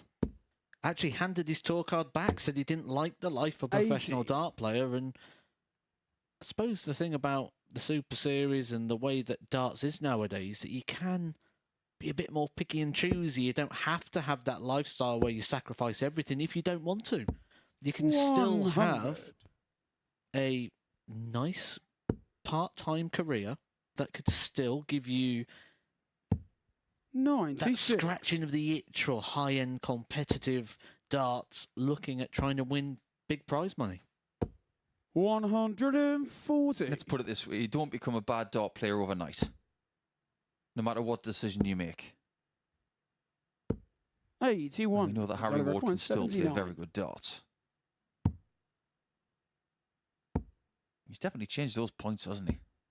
39. They're almost ice blue. 128.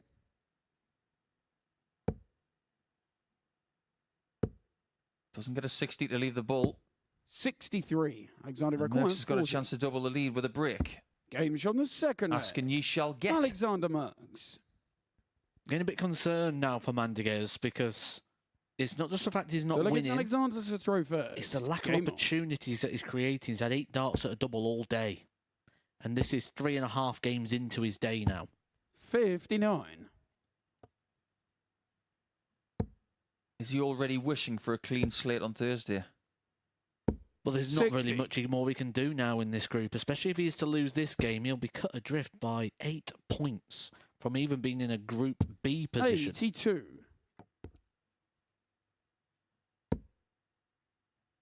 Could be something as silly as he doesn't like playing in the morning.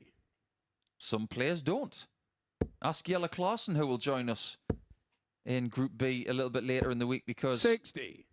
He has said somewhat out loud that he doesn't like playing in conditions that are too hot, and he doesn't like playing early in the morning.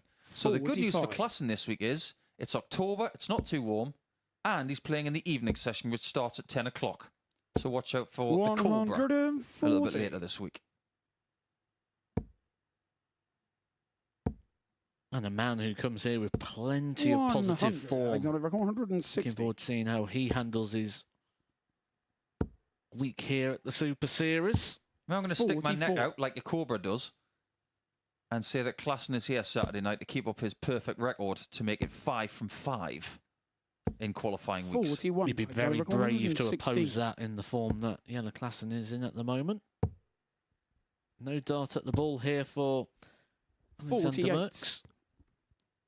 But he's got plenty of time on his hands here again. Mandiguez a long way back, offering very little resistance 95. Alexander requires 68. throughout the day in terms of people taking them points from him. 60. Oh, it's a chance now to get his first dart at a double in this contest. That's gone.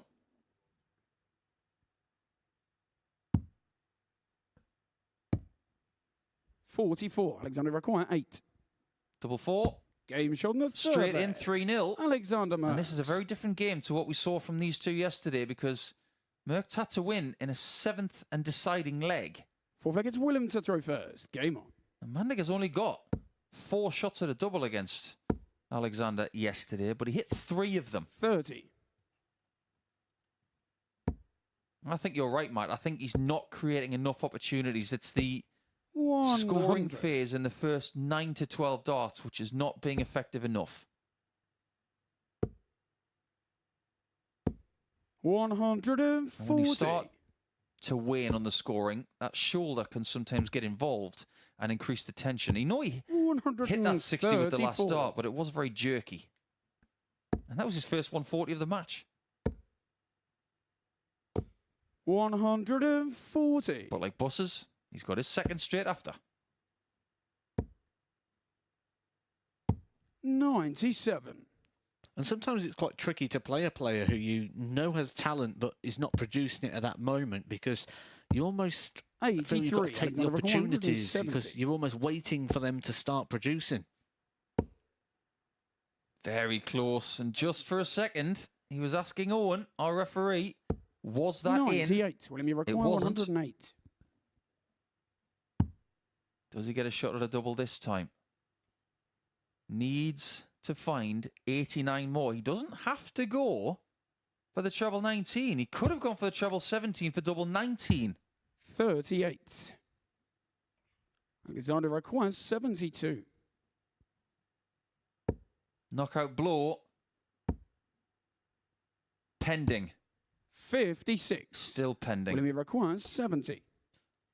So a man who's only had 8 darts at a double so far today. Mandigas gets 2. 63. And misses them both. Alexander requires 16. And this could be the ideal kickstart for Alexander's day because that's the first time he's got 2 points today and he's done it by 4 legs to 0. It's the kind of performance that we got from him yesterday morning. That around about 83, 84 average. The doubles are very competent at 4 from 9 and that's a bit more like what we saw from him yesterday. But Mandigas will not be happy with his performance and he's only got one more chance to get points on the board for Tuesday when he plays Patrick van der Bogaard in game 14. When we come back, it will be a battle between Bolton and Littler to see who sits at the top of the table on points alone.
Welcome back, just in time for the tie of Tuesday. Behind me, Luke Littler and Andy Bolton are preparing for a top-of-the-table clash.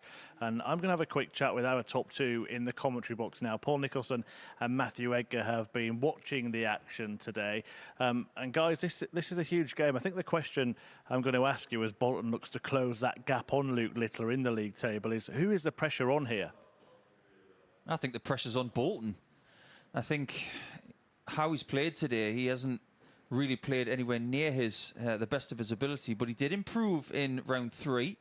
And I think the key to beating Luke Littler in a Group A campaign is to make sure that he doesn't get too far ahead.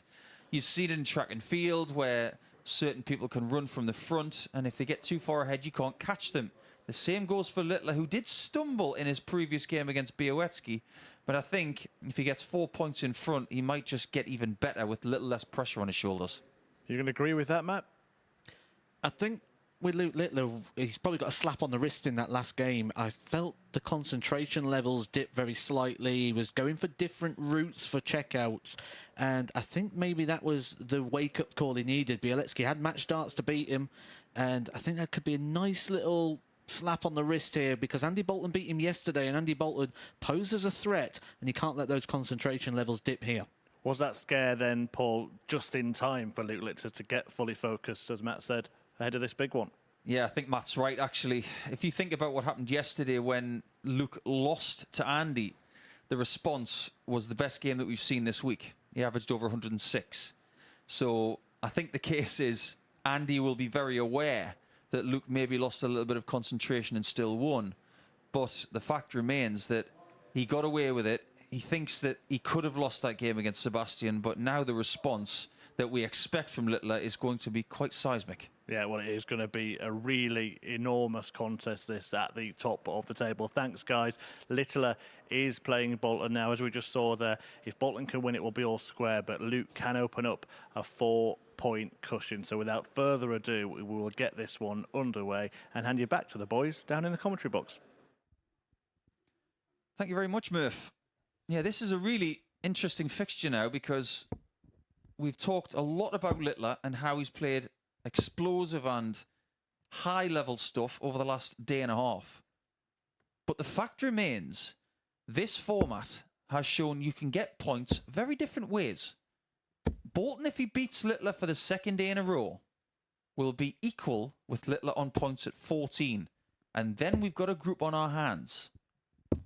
The leg difference, we'll get to that in due course. First leg, it's Andy. This is about 2 points. Game on. Either Bolton is level or Littler's in front by 4. That's the tail of the tape.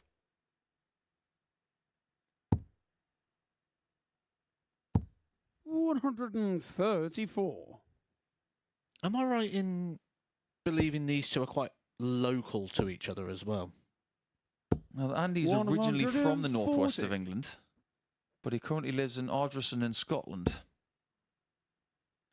Sometimes when you're from similar areas to people, there's just that little bit of extra, almost looking up to a player who was there before you. And I was just wondering if that may be a little factor for Luke Littler. Maybe Andy Bolton was a bit of a hero in the local area. Could well have been. Did you have somebody in your local area in Northamptonshire who you thought of that way? We used to have a player called Ray Jones. Whoa, who 180. Played for England, but had a lot of back troubles towards the back end of his career, so never really was able to get the travelling done, and certainly when darts became what it is now.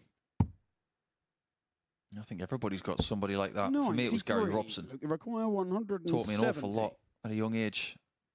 It was very difficult to play against Gary when I was looking up to him, that's for sure.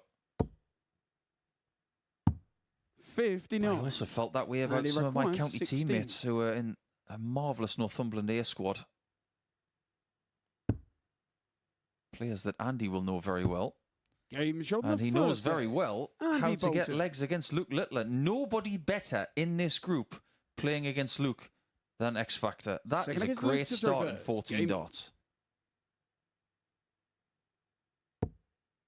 He approaches this game so differently as well, doesn't he, Andy Bolton? He's 100. got such a steely focus on his face. It's He's very respectful and aware of the danger that Luke Littler poses. And he's 100. very aware that if he wants to win this group, he's going to have to do the damage to Littler because Luke Littler's blowing the rest of them away. He's not going to get many favours 100. from the other players in this group. Well, here's the thing about playing someone like Luke, someone who is perceived as the favourite and is playing better than anybody else. 81. You only really have to worry about them 3 times in a Group A campaign because you've got another job to do. It's when you play that person, you have to beat that person. 31. As for the other 12 games that you play, you don't have to beat that person. You have to rely on other people doing it. And why worry about it when you can't affect it? 85. And I don't think Andy does worry about that. Second time he's left 170. Could have been the second time he's hit it today. That was not in. He didn't need to go for it, but this is Luke Littler. He's going to go. I wouldn't be surprised if he went for the bullseye in this next shot. He won't now. I guarantee you. Look, the requirement 50. Double top. Game shot on the second. That is also very good. Another 14 darter. We could well be in for the game of the day here. It was this round of play yesterday where Littler averaged 106.13 against Patrick to have the best statistics of the week in an individual game. 59. Andy Bolton didn't hit a 180 in his first 3 games. He saved them all for Luke. He's hit 2 so far. That was a really well-timed maximum there for Andy Bolton to leave himself on 55 and just tap Luke. And that word I used before this match started, bit of urgency. 140. There's an old song by Whitney Houston, isn't there? Saving all my love for you. Well, Andy Bolton is saving all of his 180s for Luke. 96. And he's not noted as a big 180 hitter. In fact, he hasn't been a big 140 hitter today. 132. What is it about these 170 leaves? We've had 3 in 3 legs. And Littler might even leave it himself. But he doesn't. 88. And he requires 170.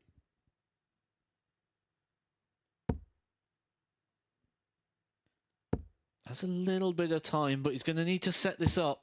82. That's a big last start from Andy Bolton. You can see the reaction. He knew the importance of that one because from 183, you'd expect Luke Littler to be out in 6. And he requires 88.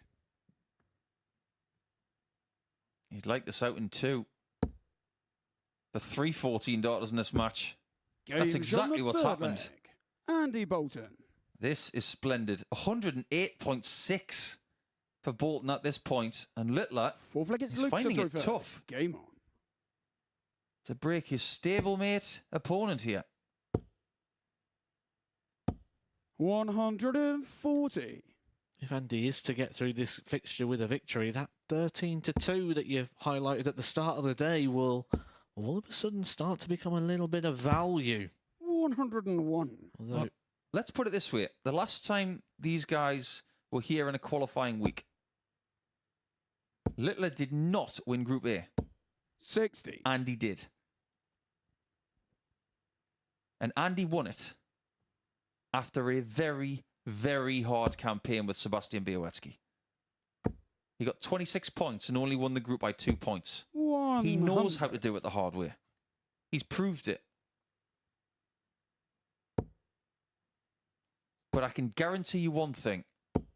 Everybody in Group B right now who's coming in later in the week, Mark Hilton, Jelle Klaassen and Jordan Brooks, they want Littler to win this group. They might not say that, but they'll be feeling it. 121. They'd rather play Bolton than Littler.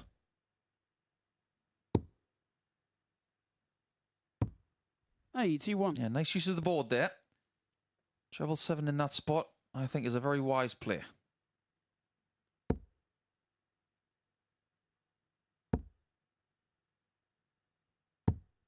59. Look, you require 40. Is it going to be another 14 darter? Game shot on the fourth That's all leg. we're getting. Luke Littler. 14 is the number. And their averages are identical. Fifth leg, it's Andy to throw first. Game on. Real high quality affair, this one. I billed it about an hour ago as potentially the main event of the day. And certainly the standard is 60. producing. Andy Bolton, though, will be favourite from this position, having the throw. But that has just been wrestled away from him in the first 180. three-dart exchange. In his previous game, we somewhat noticed a lack of concentration from Littler. In that 180, there was fire. 99. There was concentration. There was purpose. And you can tell the concentration because every time he's hit a 180 so far, if he hasn't followed it with a 180 and been on the 9-darter, he's almost looked frustrated. This has gone beyond hitting a 9-darter. This match goes beyond trying to do something flashy. This is all about 2 points right now. And this is business mode, Luke Littler.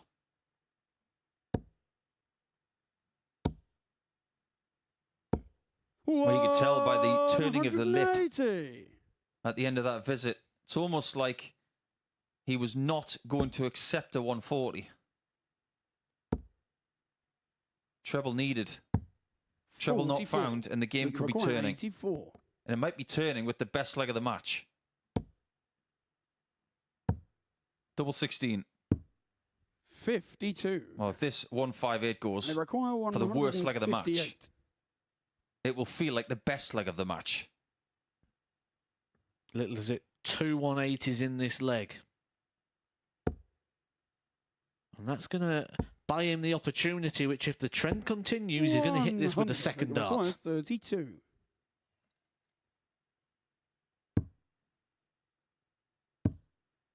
You were wrong, Matt. No score.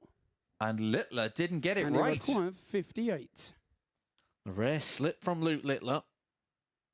An opportunity there to break the throw.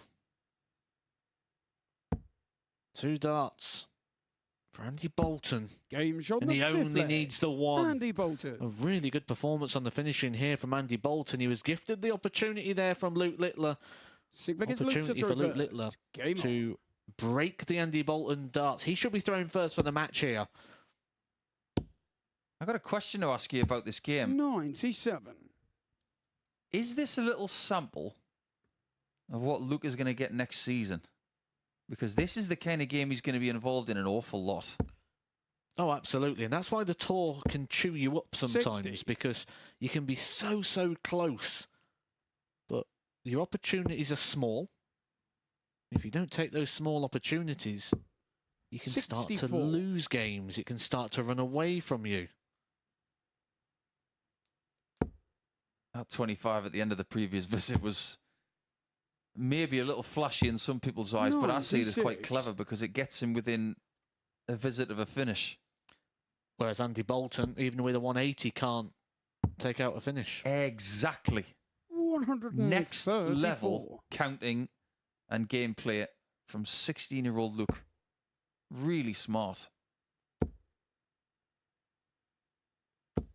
100. I think we all want to see 7 legs in this one. It's been so good to watch. Most competitive and most brilliant game we've seen this week. 65. Now, that's a switch I didn't quite get. Yeah, I agree with that one.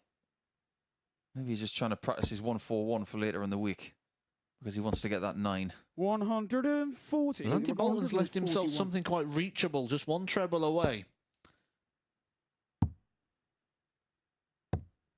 And if he gets it, he will And do the require double over Littler 105. and get to 14 points, albeit behind on leg difference.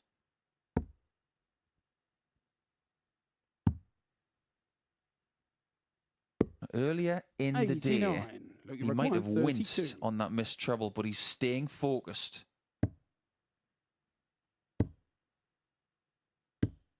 He has not had much joy in that double 16 at all. And he requires 16. 6 shots at it and 6 misses.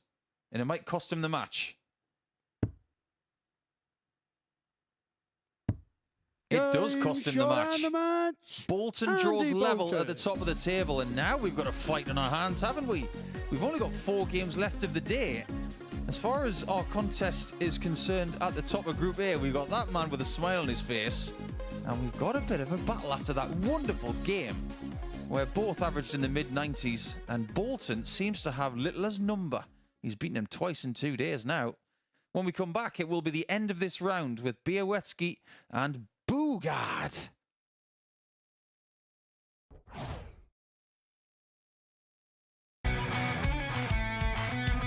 This is the MODUS Super Series.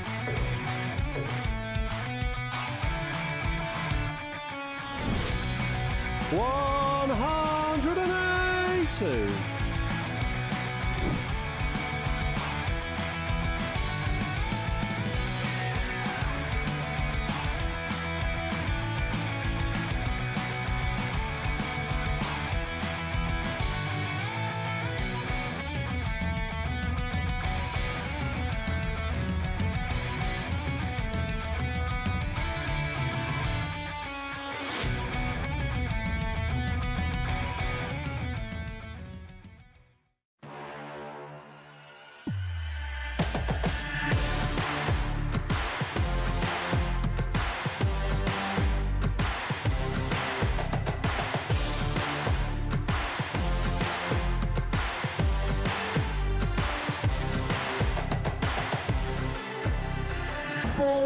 Joe Taylor, Garrett Tilly, and board 2, Craig Nixon, Robert Young.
On we go then here at the MODUS Super Series. Sebastian Białowieski looking to get a bit of revenge on that man, Patrick van den Behard, after their fixture yesterday quite early in the day.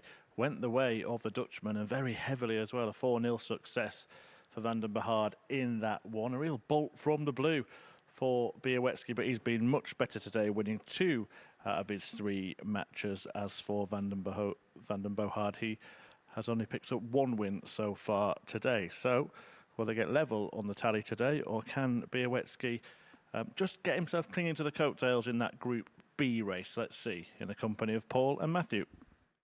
I think it's a really important point, Murph, because if you think First about leg, it's Patrick to throw Białowieski's success here in the past, he hasn't won a week. But he, like most people in this group, in fact, including himself, 5 people in this group, they're all perfect in making Saturday night, apart from Villamandigas. But I get the feeling that Białowieski's continued success in making Saturdays would have to be through Group B here this week, because 3 places are up for grabs in that group, as opposed to Group C, where there's only 2.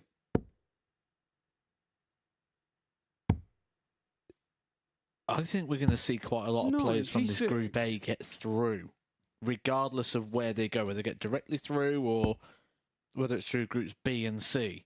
I think we're going to see these 6 players sort of dominate the week. I have to agree with you.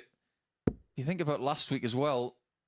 On Saturday night, we had 6 players in the Week 8 finals. And 4 of them played in Group A. There is a maximum of 5 that can make it from Group A. 140. So you get 1 person who goes through automatically, 2 from Group C, and another couple from Group B.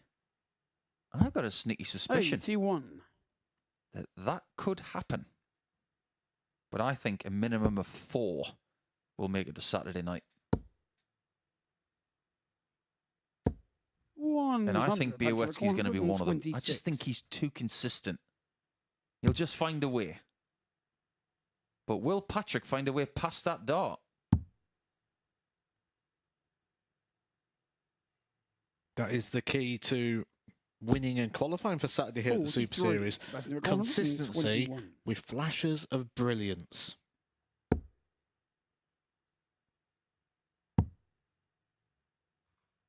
Sounds a bit like my custard, you know. 57. Very consistent with a little flash of vanilla. Patrick require 83.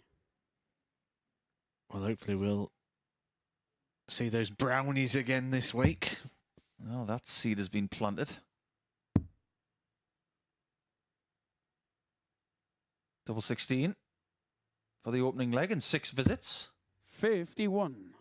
Sebastian requires 64. It may just be double 16 for Sebastian, or will it be something else? Door number 2. Game shot in the first. Wonderfully done. Sebastian Break it through Białecki. immediate. And of the 2 players on the hockey right now, it's definitely the Paul who has been better today. First. Game on.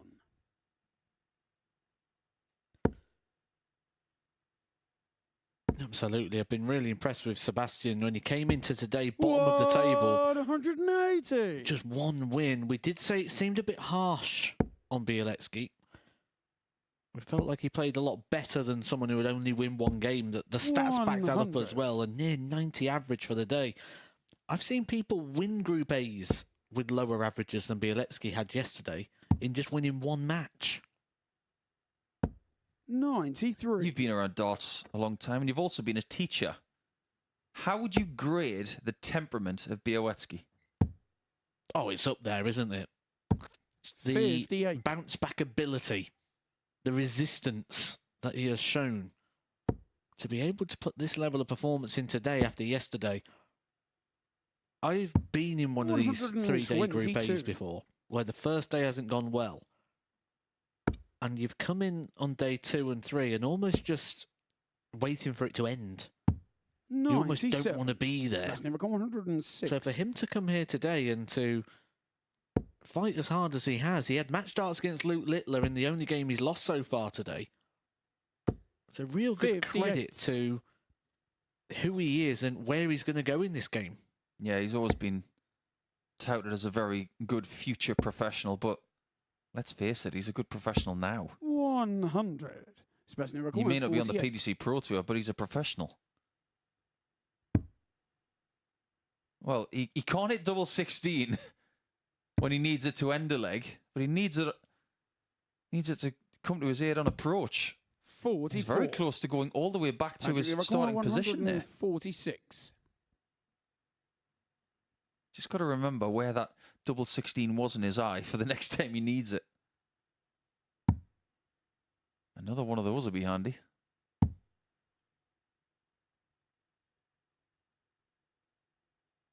If Białecki does miss double 2, 85. low and right, that'll probably be the ideal guide.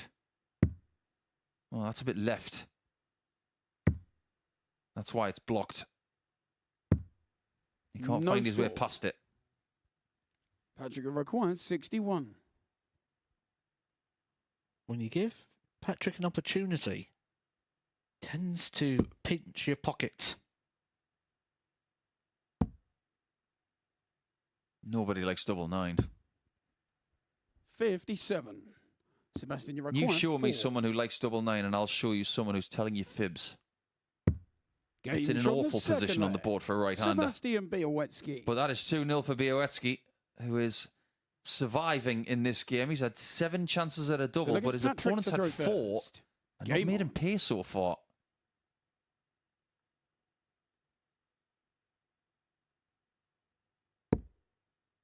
We are playing in Portsmouth, as per usual. We have been in this studio for 1 year and 1 month today. 100. And remember that we do welcome fans here on Saturday nights. If you don't have any plans for this Saturday night, why don't you join us? You can go to dotshop.tv, or you can go to the social media feeds of the MODUS Super Series, which are just in the bottom of your screen there.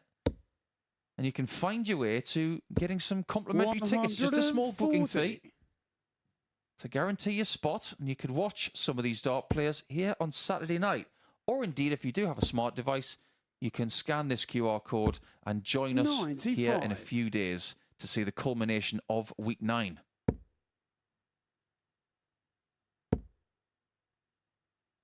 One thing's for sure, we're going to have a cracking darting lineup for you as well. Luke Littler, the 2-time Super Series champion, might be there. His position in a slight bit of threat after defeat to Andy Bolton, but he's currently still sat top of the table. Might even have a former world champion there by the name of Jelle Klaassen. If Mark Hilton makes it, he can tell you where the exits are. 67. That's a bit of an inside darting joke because he used to be a flight attendant. 95. Patrick require 147. To stop Białowski from being 3-0 ahead. Ah, so he went the 17s first there. I thought he was going for the 19s. Maybe he should have gone 19s first. Sebastian requires 72.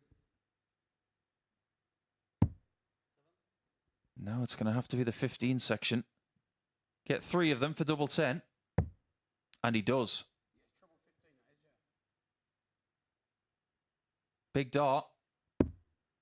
52. Patrick, you're required Not a massive 16. miss, but it could still be costly.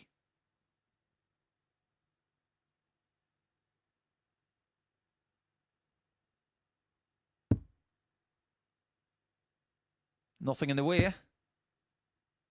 Still got an open bed. No score. But he can't close the leg. Sebastian, you're required 20. He's had opportunities as Patrick van den Boogaard.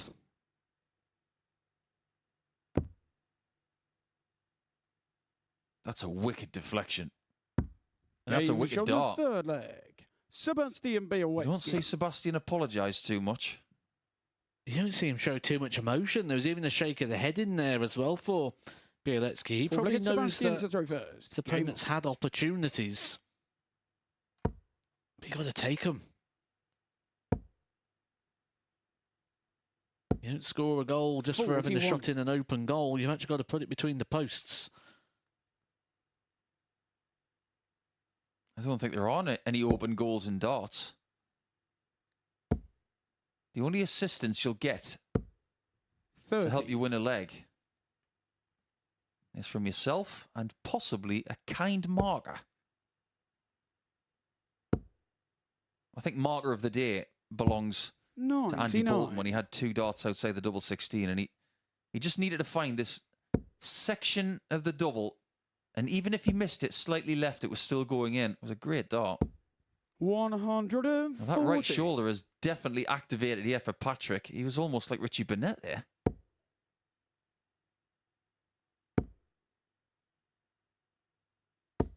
$180. No sign of electricity there from Sebastian. That was technical perfection and scoring perfection.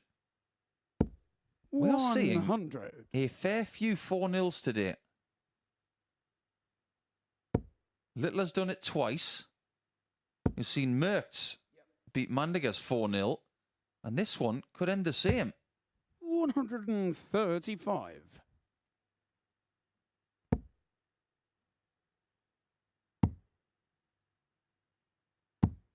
234. So over to you, President McCoy, Sebastian. 46. Which route do you want? Are you going to persevere with double 16? He is. And this time it works a treat. That is a great victory for Sebastian because it puts 2 points between him and Patrick. But more importantly, he's only 2 points behind Alexander Merckx now, who he's chasing down for a spot potentially in Group B in the top 3 of our table. The stats from that game are pretty impressive for Sebastian. Even 17 darters and 1 in every 3 darts at double hit. A high checkout of 64. When we come back, it will be the final round of matches, and Luke Littler will be looking to finish on 16 points after 2 days when he plays Alexander Merckx next.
Welcome back to the action here at the MODUS Super Series. 3 games left to play. We'll just have a quick recap of what's happened so far.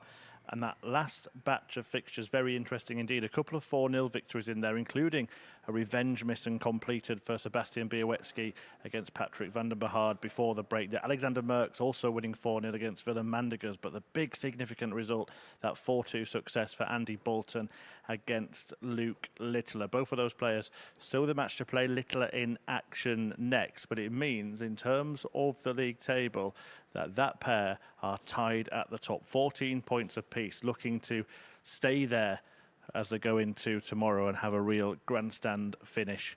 Bolton winning both fixtures against Littler so far this week. Littler will be looking to come back with a bang in this next match. He takes on Alexander Merckx, and talking you through it, it is Paul Nicholson and Matthew Edgar.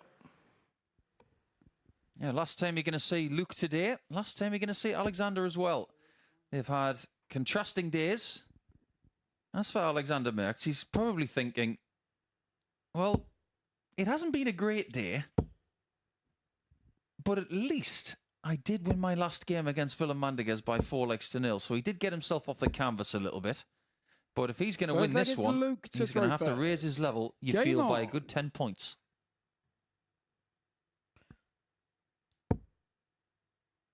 Well, how's Luke Littler going to respond to defeat is the question.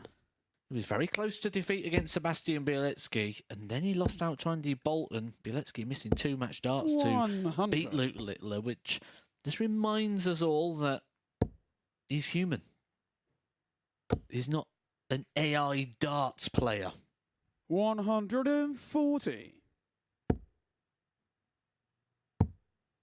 You just give me a great nickname for a 53. future Geordie darting superstar, by the way. You could call them AI Way.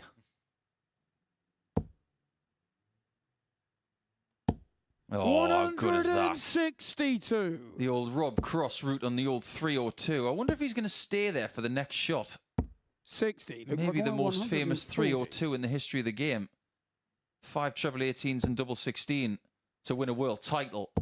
And to win this leg, he's done exactly the same. The first leg. Exactly a minute for the first leg. 60 seconds of pure brilliance. And the answer to the question of how will he respond to that defeat has just been answered. Well, it's the same way he responded to the defeat yesterday, wasn't it? He 60. had a defeat and then followed it with a 97 average and 106. 125. I think the two words going through my mind right now for Alexander are, uh-oh. 100. Because this looks pretty ominous.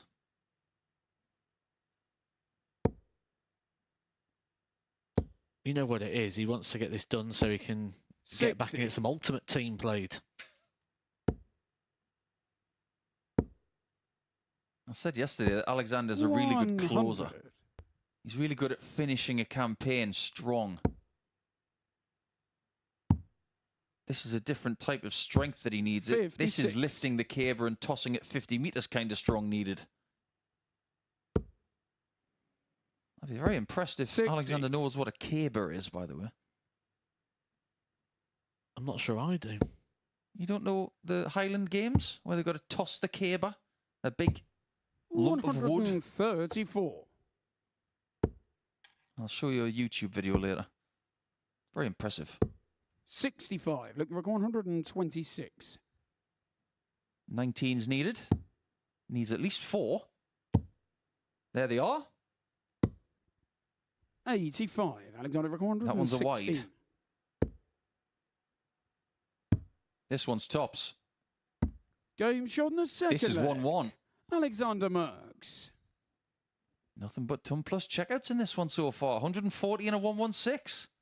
Feel like it's Luke to trophy. It's so funny to look at the averages after a couple of legs. I know I'm not someone who tends to subscribe to averages after 2 legs, but 100. when it's 1-1 and there's a matter of 27 between them, it just goes to show what can happen in a game of darts early.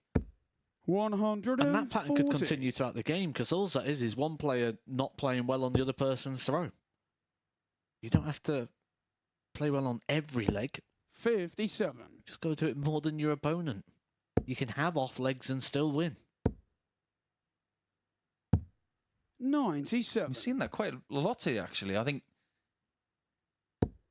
when you're playing 15 games in a Group A campaign, you are going to have sketchy moments. 174. Has he missed treble 18 yet? He might just start on there from now on. Well, he can't on this shot because he's looking at his second 170 finish. I do believe that he's hit 6 treble 18s from 6 in this game. 164.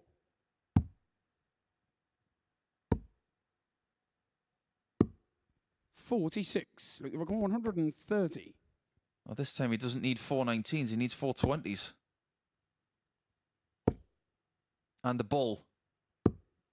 97. Well, it's marginally closer than the last time, but it's a drastic overcorrection. And that leaves 92.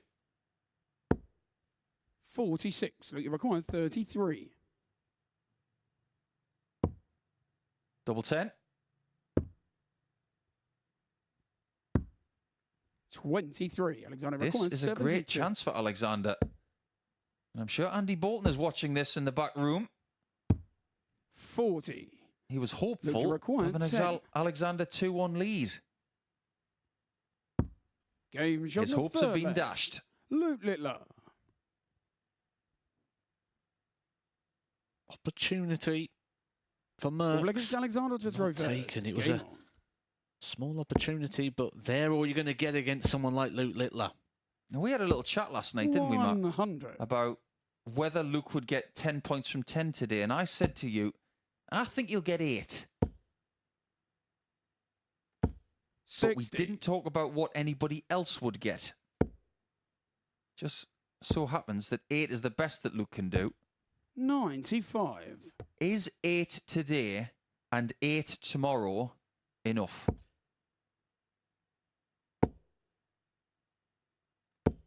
Yes. 140. Yes, Andy Bolton is there breathing down his neck, but 99.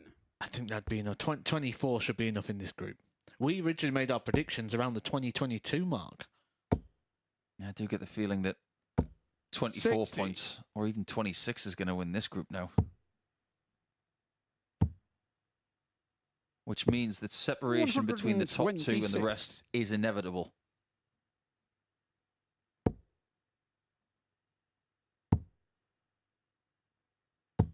$96. Alexander required 81. Another chance for Mertz. He's getting plenty of chances to get legs in this contest. 56. Required 145. At a 140 in the first leg. Could better it. 93. Alexander required 25. Double 8. Level Game. game. The fourth leg. Alexander Merckx. Best of 3 from here, and this will feel awfully familiar for Luke, because when he was playing Bolton Fifth leg is Luke to in throw game first. 11, Game on. it was just like this. He was being pegged back. 140. It's not the explosive reaction that we thought we might get. 59. But in a strange sort of way, if he was to get through a tight match, would that make him even more dangerous tomorrow than just constantly 96. blitzing people? I think if he didn't, players would tell themselves the story, 140. rightly or wrongly. If I get him embroiled in a battle, he's not going to produce this stuff. Yeah, but can you imagine if he did? 71. He's at a maximum on the 92. 18s in this game. 94. He's at a maximum on the 19s, but he hasn't had a maximum on the 20s. Double top. 54.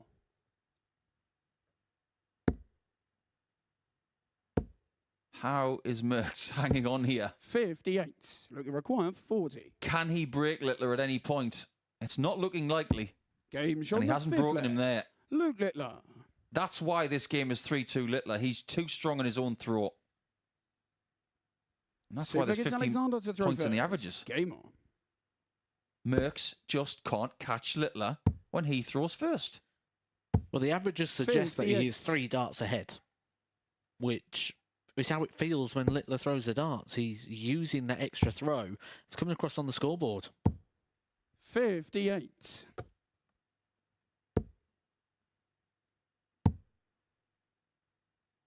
$77. I think it's fair to say that Alex is in that mid-80s range. Just a bit too much today, whereas other people have found 2, 3, 4, even 5% more than that. So he knows exactly what he's got to do 99. over the next few days. There will be a gap of 8 points between these two players 58. if Littler gets one more leg. That's overnight. That's not going to be bridged. 97. Merckx is not going to win this group, even though it's still mathematically possible. I just don't see it. 135. Alexander 170.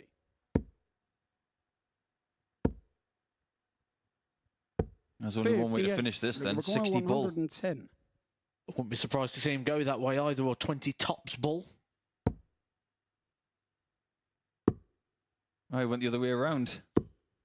70. Alexander 112. A few routes for this one. This is route 1. 60. But Route 1 is closed. Requirement 40. Littler for 18 points. Oh, sorry, 16 points. I do beg your pardon. Game shot. He and doesn't the hesitate match. this time. Luke Littler. It's a very, very healthy Tuesday. It's the same as Monday. He has one defeat and loses to Andy Bolton on both Monday and Tuesday, but everybody else falls to the nuke. It's a really good performance to end his Tuesday as well. 44% on the doubles. He started with that 140 checkout, remember, where he took 302 points in 2 visits, and the 97.1 average is just too hot for Alexander Merckx, who will have to settle for 10 points after 2 days.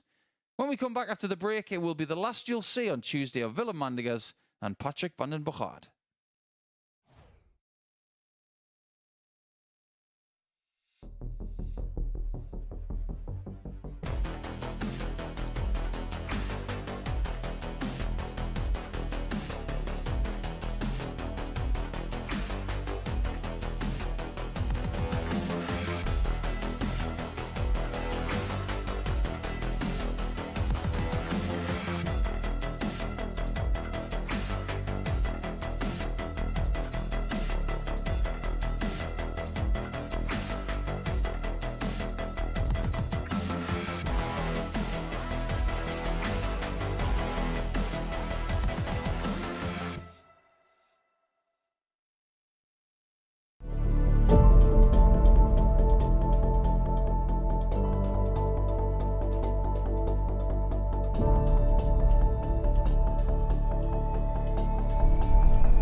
On to the penultimate match of Tuesday's play here at the MODUS Super Series, and it is a meeting between Mandegers and van den Bogaert. And for Willem, well, it's an important match as well because he hasn't managed to find a victory so far today and will be determined to end on a high. As for Patrick, if he can win this one, he will join Sebastian Białecki on 8 points in 4th place in the table and maybe just keep his hopes alive of being in the fight for a Group B spot on the all-important final day of Group A tomorrow. So back to the boys in the commentary box. It's Paul Nicholson and Matthew Edgar.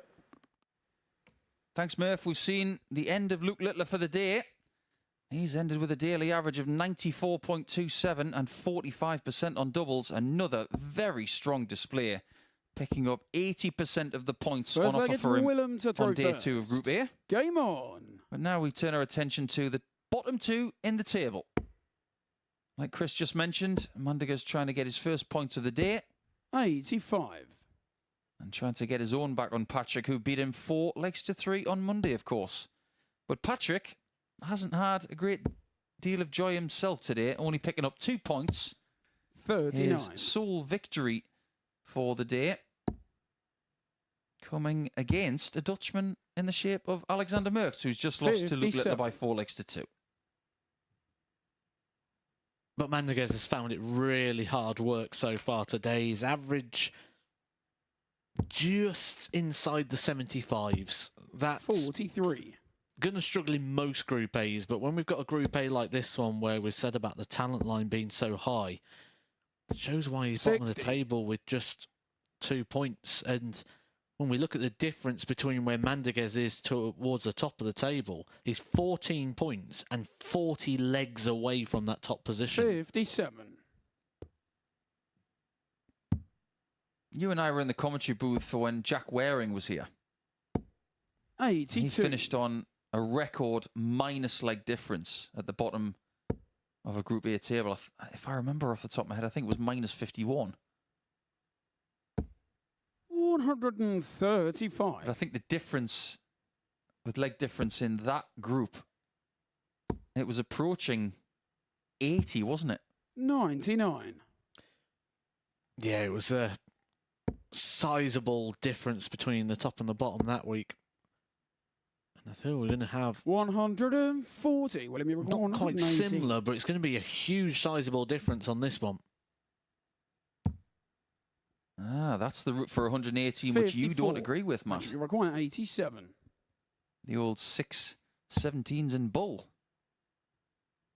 I think you'd agree with that one. On the first leg. Yeah, that one makes a lot more sense. And Patrick van den Boogaard breaks a throw of Willem Mandiguez at the earliest opportunity. Patrick to throw first. Game on. Conflicting more misery here. The performance there in that leg from Mandiguez reflective of what we've seen from him all day so far. 100. He has only thrown 10 darts at double,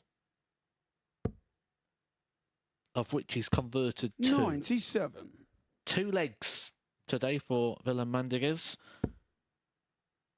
He's struggling.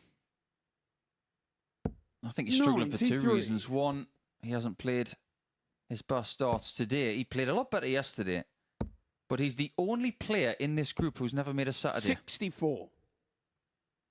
The other guys are proven. They have done it. They have made the Saturday, if not taken the title on a Saturday before, or a series. 60. He's the only one in this group who hasn't done it before.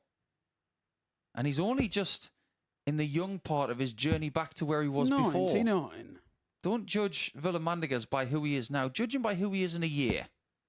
I think that's a fair thing to say for him right now. But before a dart was thrown on Monday, 94. If someone had said to me, put these players in order, you'd have to be fair and say that Mandiguez would probably go into 6th position. 59. Patrick, 154. Fair. And I wouldn't have said that 4 years ago. I would have said very different, because he was in a very different place with his game. 64. Well, 4 years ago, Luke Littler would have been 12.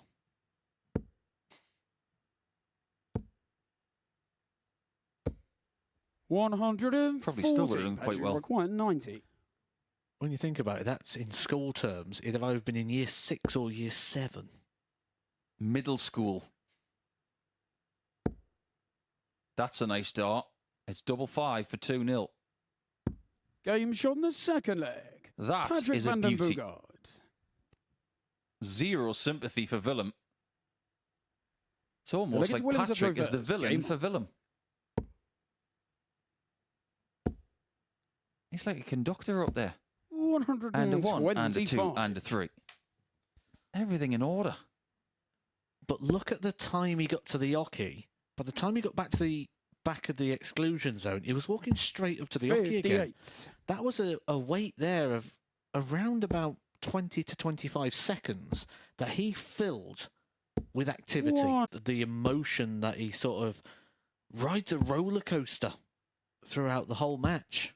58. Well, if there was a roller coaster called the Dirk, I'd want to go on it. Especially with that music, you need some headphones. Third leg. But Willem finds his first double here. In fact, they're both hitting doubles at the first time of asking.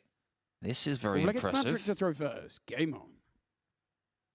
I can actually tell you, Dirk and me shared a car together from Germany all the way back to Holland in The Hague.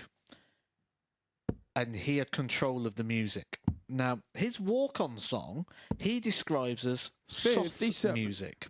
So he told me how many beats or whatever it is that are in the song. And he then put on what he would call more harder music. 4.5 hours of listening to his music. 9. I needed to just get in a dark room when I got there and just try and recover from it. Do you know what that sounds like? The kind of thing the CIA would do on a black site to torture people. I did. I put it out on Twitter and said that it was the closest thing I've ever had to torture. Well, there are quite a few people in World Darts who like hardstyle music. I know that Barry Van Peer likes it. So does Jules Van Dongen. Jermaine Watermainer, after he saw that tweet, came over and laughed about Dirk's choice because he's a big fan of that style as well. I say style, it was just noise and oh. 100. Yeah, it's good to see Willem playing a little bit better in this game. He's averaging close to 87 now, but he might just be 3-1 down. Oh, look at this. Double top. 127. Well, he's still 100% on doubles, but he hit the wrong one there.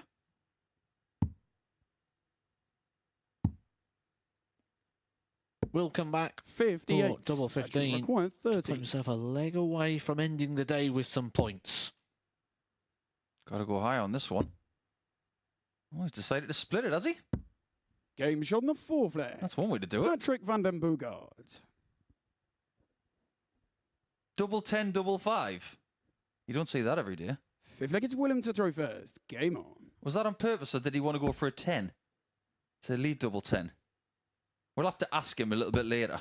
Might have just over-pitched on the double 15 as well, put a bit too much on it and just slipped inside the 10s. We're going to have to speak to our referee, Owen Binks, about his pronunciation of Bogard. He's gone full Paul Hinks, hasn't he? 100. He's a great referee. We love him to bits, even though he does look like Frank Grimes from The Simpsons. And he doesn't quite have the etiquette of buffets or fine dining. 140. We took him to a VIP box and he wanted to have the starters before everyone even arrived. Etiquette, young Owen. Etiquette. Do you think they'll mind if I go over there and grab one of those starters? 180. Well, that could be very close to the finish. Patrick has been impressive in this game. 55. Patrick 47 more to finish on 8 points for 2 days. Game shot and the match. A great leg of darts. Patrick van den Boogaard. 11 is what he does. And the doubling in that game was very, very impressive from both players. Willem Mandiger's got 1 darted double and he hit it. But apart from that, Van den Boogaard, he hit 4 from 6. And don't forget, he actually hit a double en route to hitting another double twice as well. So, 87 flat for the average. He'll take that. He knows he's in a dogfight to try and get into Group B when it comes to tomorrow. We have one more match left for you. It is Andy Bolton, who needs 2 more points up against Sebastian Białowieski, who will cause him problems.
The final contest of Tuesday's play features Sebastian Białecki and that man Andy Bolton, the X Factor, who is trying to secure his spot at the live shows on Saturday. If he can win this match, he will be tied at the top of the table with the man he's beaten twice, the two-time Super Series champion Luke Littler. They'll be sharing the lead on the same points going into the final day of the group if Bolton can get the victory here. So let's see if he can in the company of Paul Nicholson and Matthew Edgar. Yes, let's find out, because it's not just about Andy Bolton this game. Sebastian Białecki's got his own motives. If he can beat Bolton... First leg, it's Sebastian to throw first. Game on. He would inch a little bit closer to the top three. He currently stands 2 points behind Alexander Merckx, who has put the brakes on today, to Sebastian's delight. But he's 3 legs behind him in leg difference as well. So if he wants to get into the top 3 by the end of the day, he needs to beat Bolton by a distance. However, 60. If he is to lose to Bolton, the best he really can hope for is to lose tight like he did yesterday. This was the first game of Monday, and it was won by Bolton by 4 legs to 3. 57. A lot has happened since then. Bolton comes into this game on the back of confirming that victory over Luke Littler. It's okay to beat the top player once, but when you do it twice and confirm that result, must give him such a boost and a lift going into this final match. 140. Here's the state of play at the top of the table then. Littler, 16 points, leg difference of plus 20. And he's got 14 points, 2 points behind. 85. He's currently 9 legs behind at plus 11. Like I've always said, Tuesday is about making sure that you're not out of contention. You've got to be in striking distance, regardless of what happens in this game. He will be in striking distance, but he'd like to be very, very close. That Luke Littler can sense him. 105. He may even start to fear him very slightly after 2 defeats to Andy Bolton. They are the only defeats that Luke Littler's had to face so far. Everyone's got some kryptonite in sport. 61.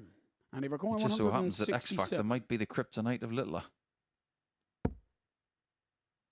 He might be holding the launch codes. 99. Sebastian requires 84. Great first start. Double 12. Game shot. And an early blow for Bolton. Sebastian Białecki. He's held himself together so well today. Białecki's got 6 points. First. Game on. And I just want to paint a little bit of a daily picture here, Matt.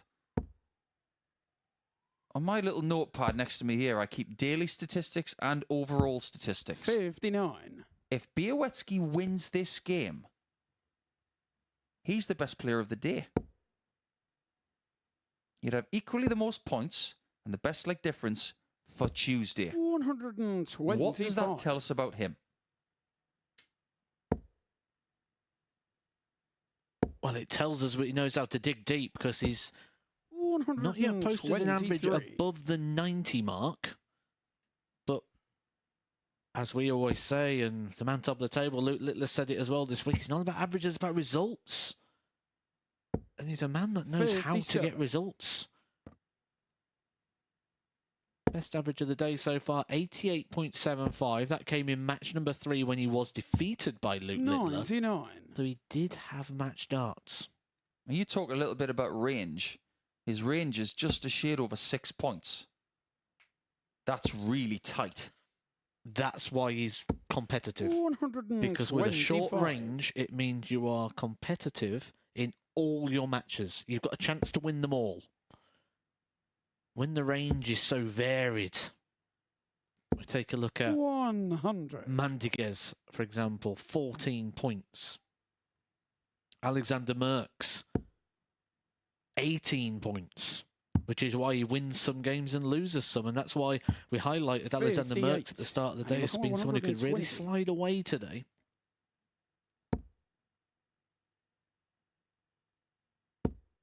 60 needed and 60 found.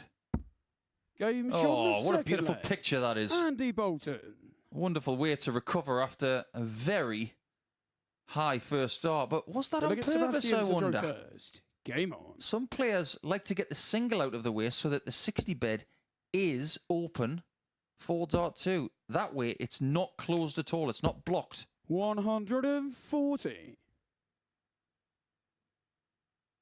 See that little wiggle there from Andy Bolton? I believe he used to use the Juicy Wiggle walk-on song. Oh, he still does. But maybe that was just a mini Juicy Wiggle. There's a thing I never thought I'd see in my life. Do you know the walk-on song Sebastian uses? He used it in Hungary recently, the Hungarian Darts Trophy. It's from well before he was born. 100. Who let the dogs out? Nope. It is a song from the movie Bloodsport, which is starring Jean-Claude Van Damme. One of the greatest movies ever made. And it's about the kumite, 134. the martial arts competition that they congregate on to see who the best of the best is. I bet you absolutely loved that walk-on. Yeah, I do. I think it's very, very catchy. 49. But you've got to be a movie nerd to understand what the song's about.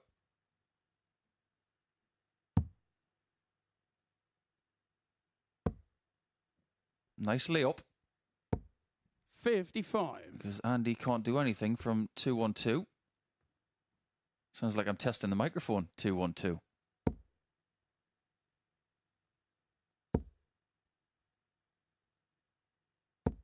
$140. 2-1-2 comes to 72, and it's 32 for Bieletsky. Doesn't have to move. Game shot on the because you can see plenty of it. Sebastian Bieletsky. Causing problems for everybody today, including Littler. Did he plant the seed a little bit? Game on. Before Andy played against Littler? Because Bieletsky did have a chance to beat Luke.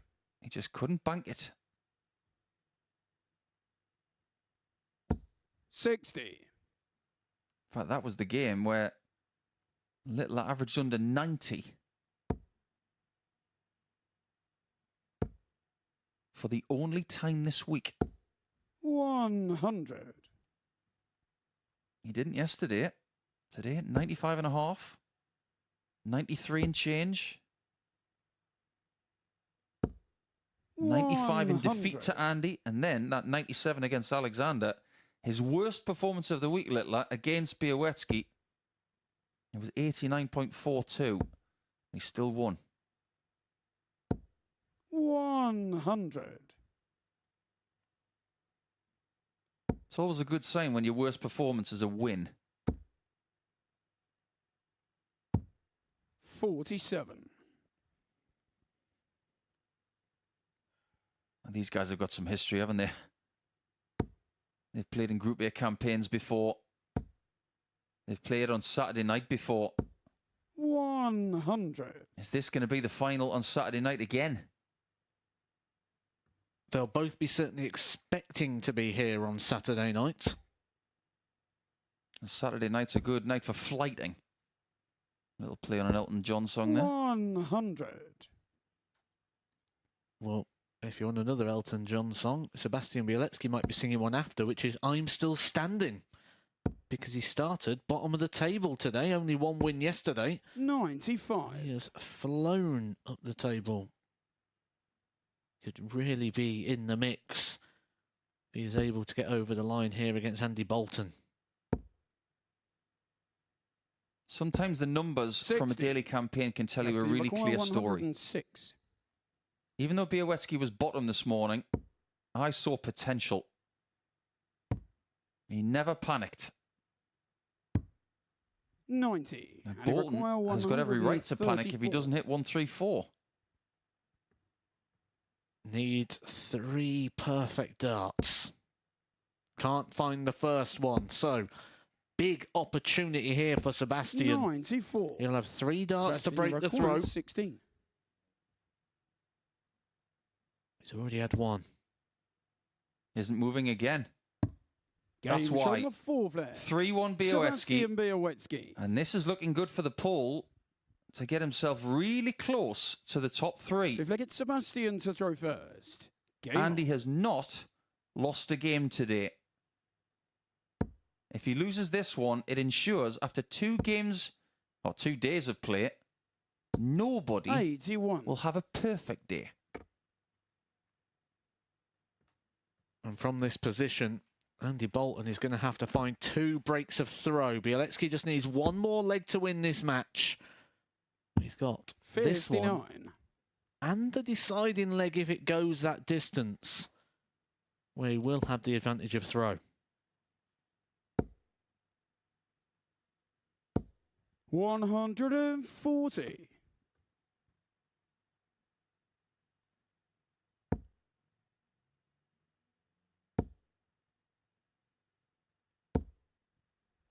Time a ticking for Andy Bolton. Still 9 darts away from being able to win this leg due to the 59, leaving him on 3-4-2. We are starting to see players use the 17s, which have left him on a 3-4-4, where a 180 would give him the opportunity to check out. 140. But from here, Sebastian Białecki would be more than happy with just 100.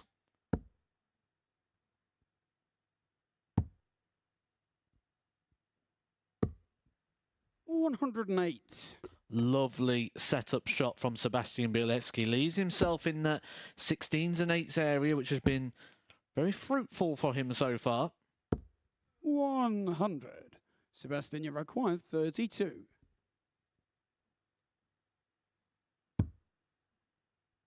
Up to 8s. 24. And after all the good darts that Sebastian Białecki has thrown in this one, he has 3 opportunities to win the match. Can't convert. Andy Bolton will get a dart at double 16 to save his skin. Game And it looked like it was going to run away there from Andy Bolton. Białecki missing match darts. And Andy Bolton converting a 102 finish. Game on. That's one of the breaks of throws that Andy Bolton required. Białecki will know that he should be shaking hands, walking off to collect his belongings 59. and leave after a successful day's work. Instead, there are more darts to be thrown.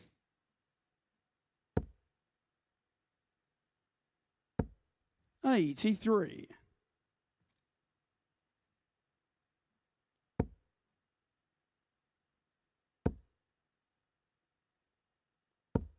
$100. Big last start there from Andy Bolton.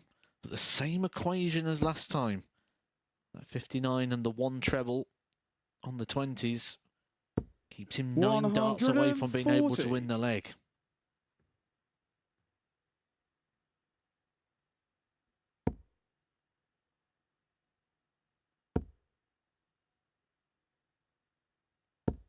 $140. He's digging deep. He's 3-1 down and facing match darts not too long ago. Now he's got Seb Białecki 54. staring down the barrel of a last leg shootout. Last leg shootout where it may question the confidence of Białecki. He's had the answers so far. 60.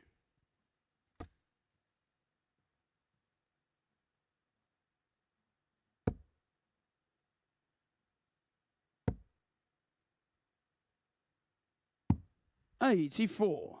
And he required 142. Just feel that the tension is rising for Białecki here. He'll be aware of his hopes really do dangle on this match. Sebastian required 140.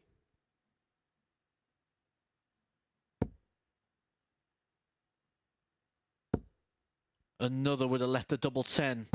Instead, he goes for the next best option, setting up tops. 42. But he's going to have to rely on a miss here from Andy Bolton, who did this exact equation after a treble 20 on the last visit. Game shot on the 6th And flare. another big Andy last Bolton. dart in hand for Andy Bolton. 2 clutch finishes there with Bielecki sat ready to 7th pounce for and the final against match. Sebastian to throw first. Game on. We do go all the way. It's a last leg shootout. Bielecki has the advantage of throwing first. Can he use it? He does. 140. A big 2 treble visit there for Bielecki. His 7th 140 of the match. 100. We've yet to see a 180 in this one. Now would be the perfect time.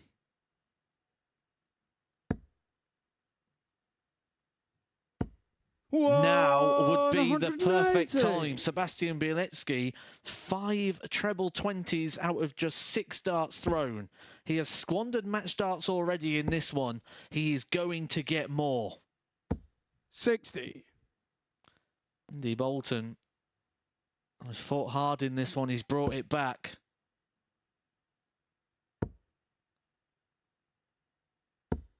Finding that second breaker throw may just be a bridge too far here in this one for Bolton. He's going to have to rely on misses from Bielecki. It is out of his hands.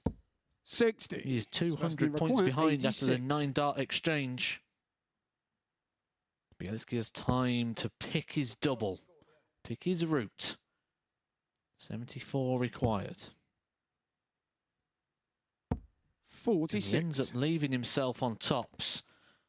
The target that Paul Nicholson believes is the more preferred double for Bielecki, who's already missed 3 darts at the 16s, 8s and 4s. He's going to get 6 darts here from 40.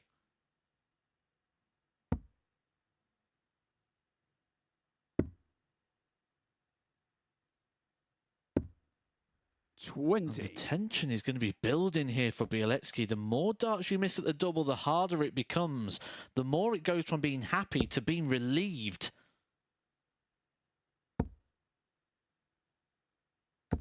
60. Sebastian, you require 20. Not a lot of pressure applied here from Andy Bolton. That is a lovely lie there for Bielecki. Not able to use it. 10. These are edgy darts here from Bielecki. He just cannot get over the line. Andy Bolton punished the last time Bielecki missed darts at the double. He took out 102. 124 to give himself the perfect day. The clean sweep through the card. 5 from 5. Will not get a dart at the bull. 56. You feel this Sebastian, is last chance, last opportunity for Sebastian Bielecki. Game and shot finally, Sebastian Bielecki gets over the line. He was afforded a bit of extra time at the back end of that game due to the power scoring in those front 9 darts. He got the only 180 of the match at the perfect time to follow the 140 and gives himself a nice sweep for today. He opened the day bottom of the table on just 2 points, and he's ended up in a competitive position on 10. Yeah, what a way to end it. Andy Bolton almost fighting back to make it 5 out of 5, but in the end, it was all for nothing. Yeah, I think some of the inroads that he made might prove to be quite valuable tomorrow when he's trying to chase down Luke Littler, but you've got to give Sebastian a lot of credit today. Much improved from Monday, and if you look at the daily statistics, player of the day.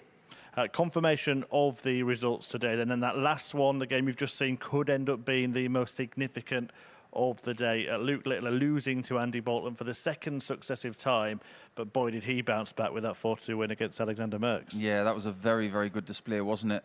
I think the flamboyance sometimes took over the mentality of Luke today, but ultimately he was just too good.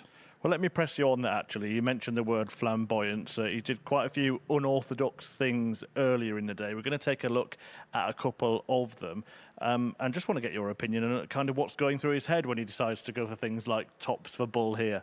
Well, that's something that Peter Manley made very famous because he went for a 9-darter on tops bull once. He missed the bull on that occasion, but sometimes there are times and places to do that kind of thing. If you're starting to feel a little bit lethargic. Maybe doing something that's a bit more exhibition style can just fire you up to be a bit more, eventful and give yourself that little kick of adrenaline. But sometimes when you're young and you're flamboyant, you can just think about that as opposed to the smart shot. It's a bit of a 50-50 call as to whether something like that was the right thing to do, but ultimately he's top of the table, and who are we to complain? Yeah, and seemed determined to finish on the ball, didn't he? Because we saw him go for a treble 12 as well on a finish earlier on. We can see that here, 76, and just very odd. Yeah, I mean, look at the score. It's 3-3 against Białecki, who's missed a match start, and you don't get bullseyes much better than that. But it's unconventional, but he gets away with it because he hits it. When you hit it, you look like a genius. When you miss it, you look like a fool. Yeah, is he thinking 36 for tops, or is he thinking I might end up hitting the 12 and ending up finishing on the ball? He's definitely thinking 36 for tops, but you've just seen one of the reasons why you shouldn't do that, because if you get the single 12, you've only got a shot at the bull potentially, and if you'd gone single 20, single 16 for a shot at tops, that's a more bankable shot.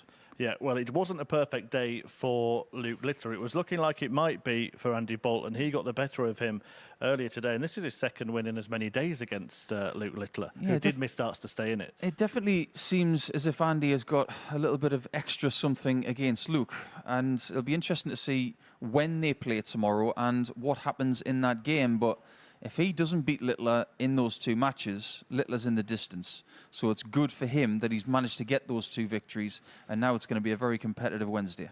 Absolutely. We can see how competitive when we take a look at the table after 2 days play. Now, it could have been all square. Bolton, he's going to have to get that win again, isn't he? Yeah, I think so. It's going to have to be a really good start on Wednesday. First 2 rounds are going to be really key.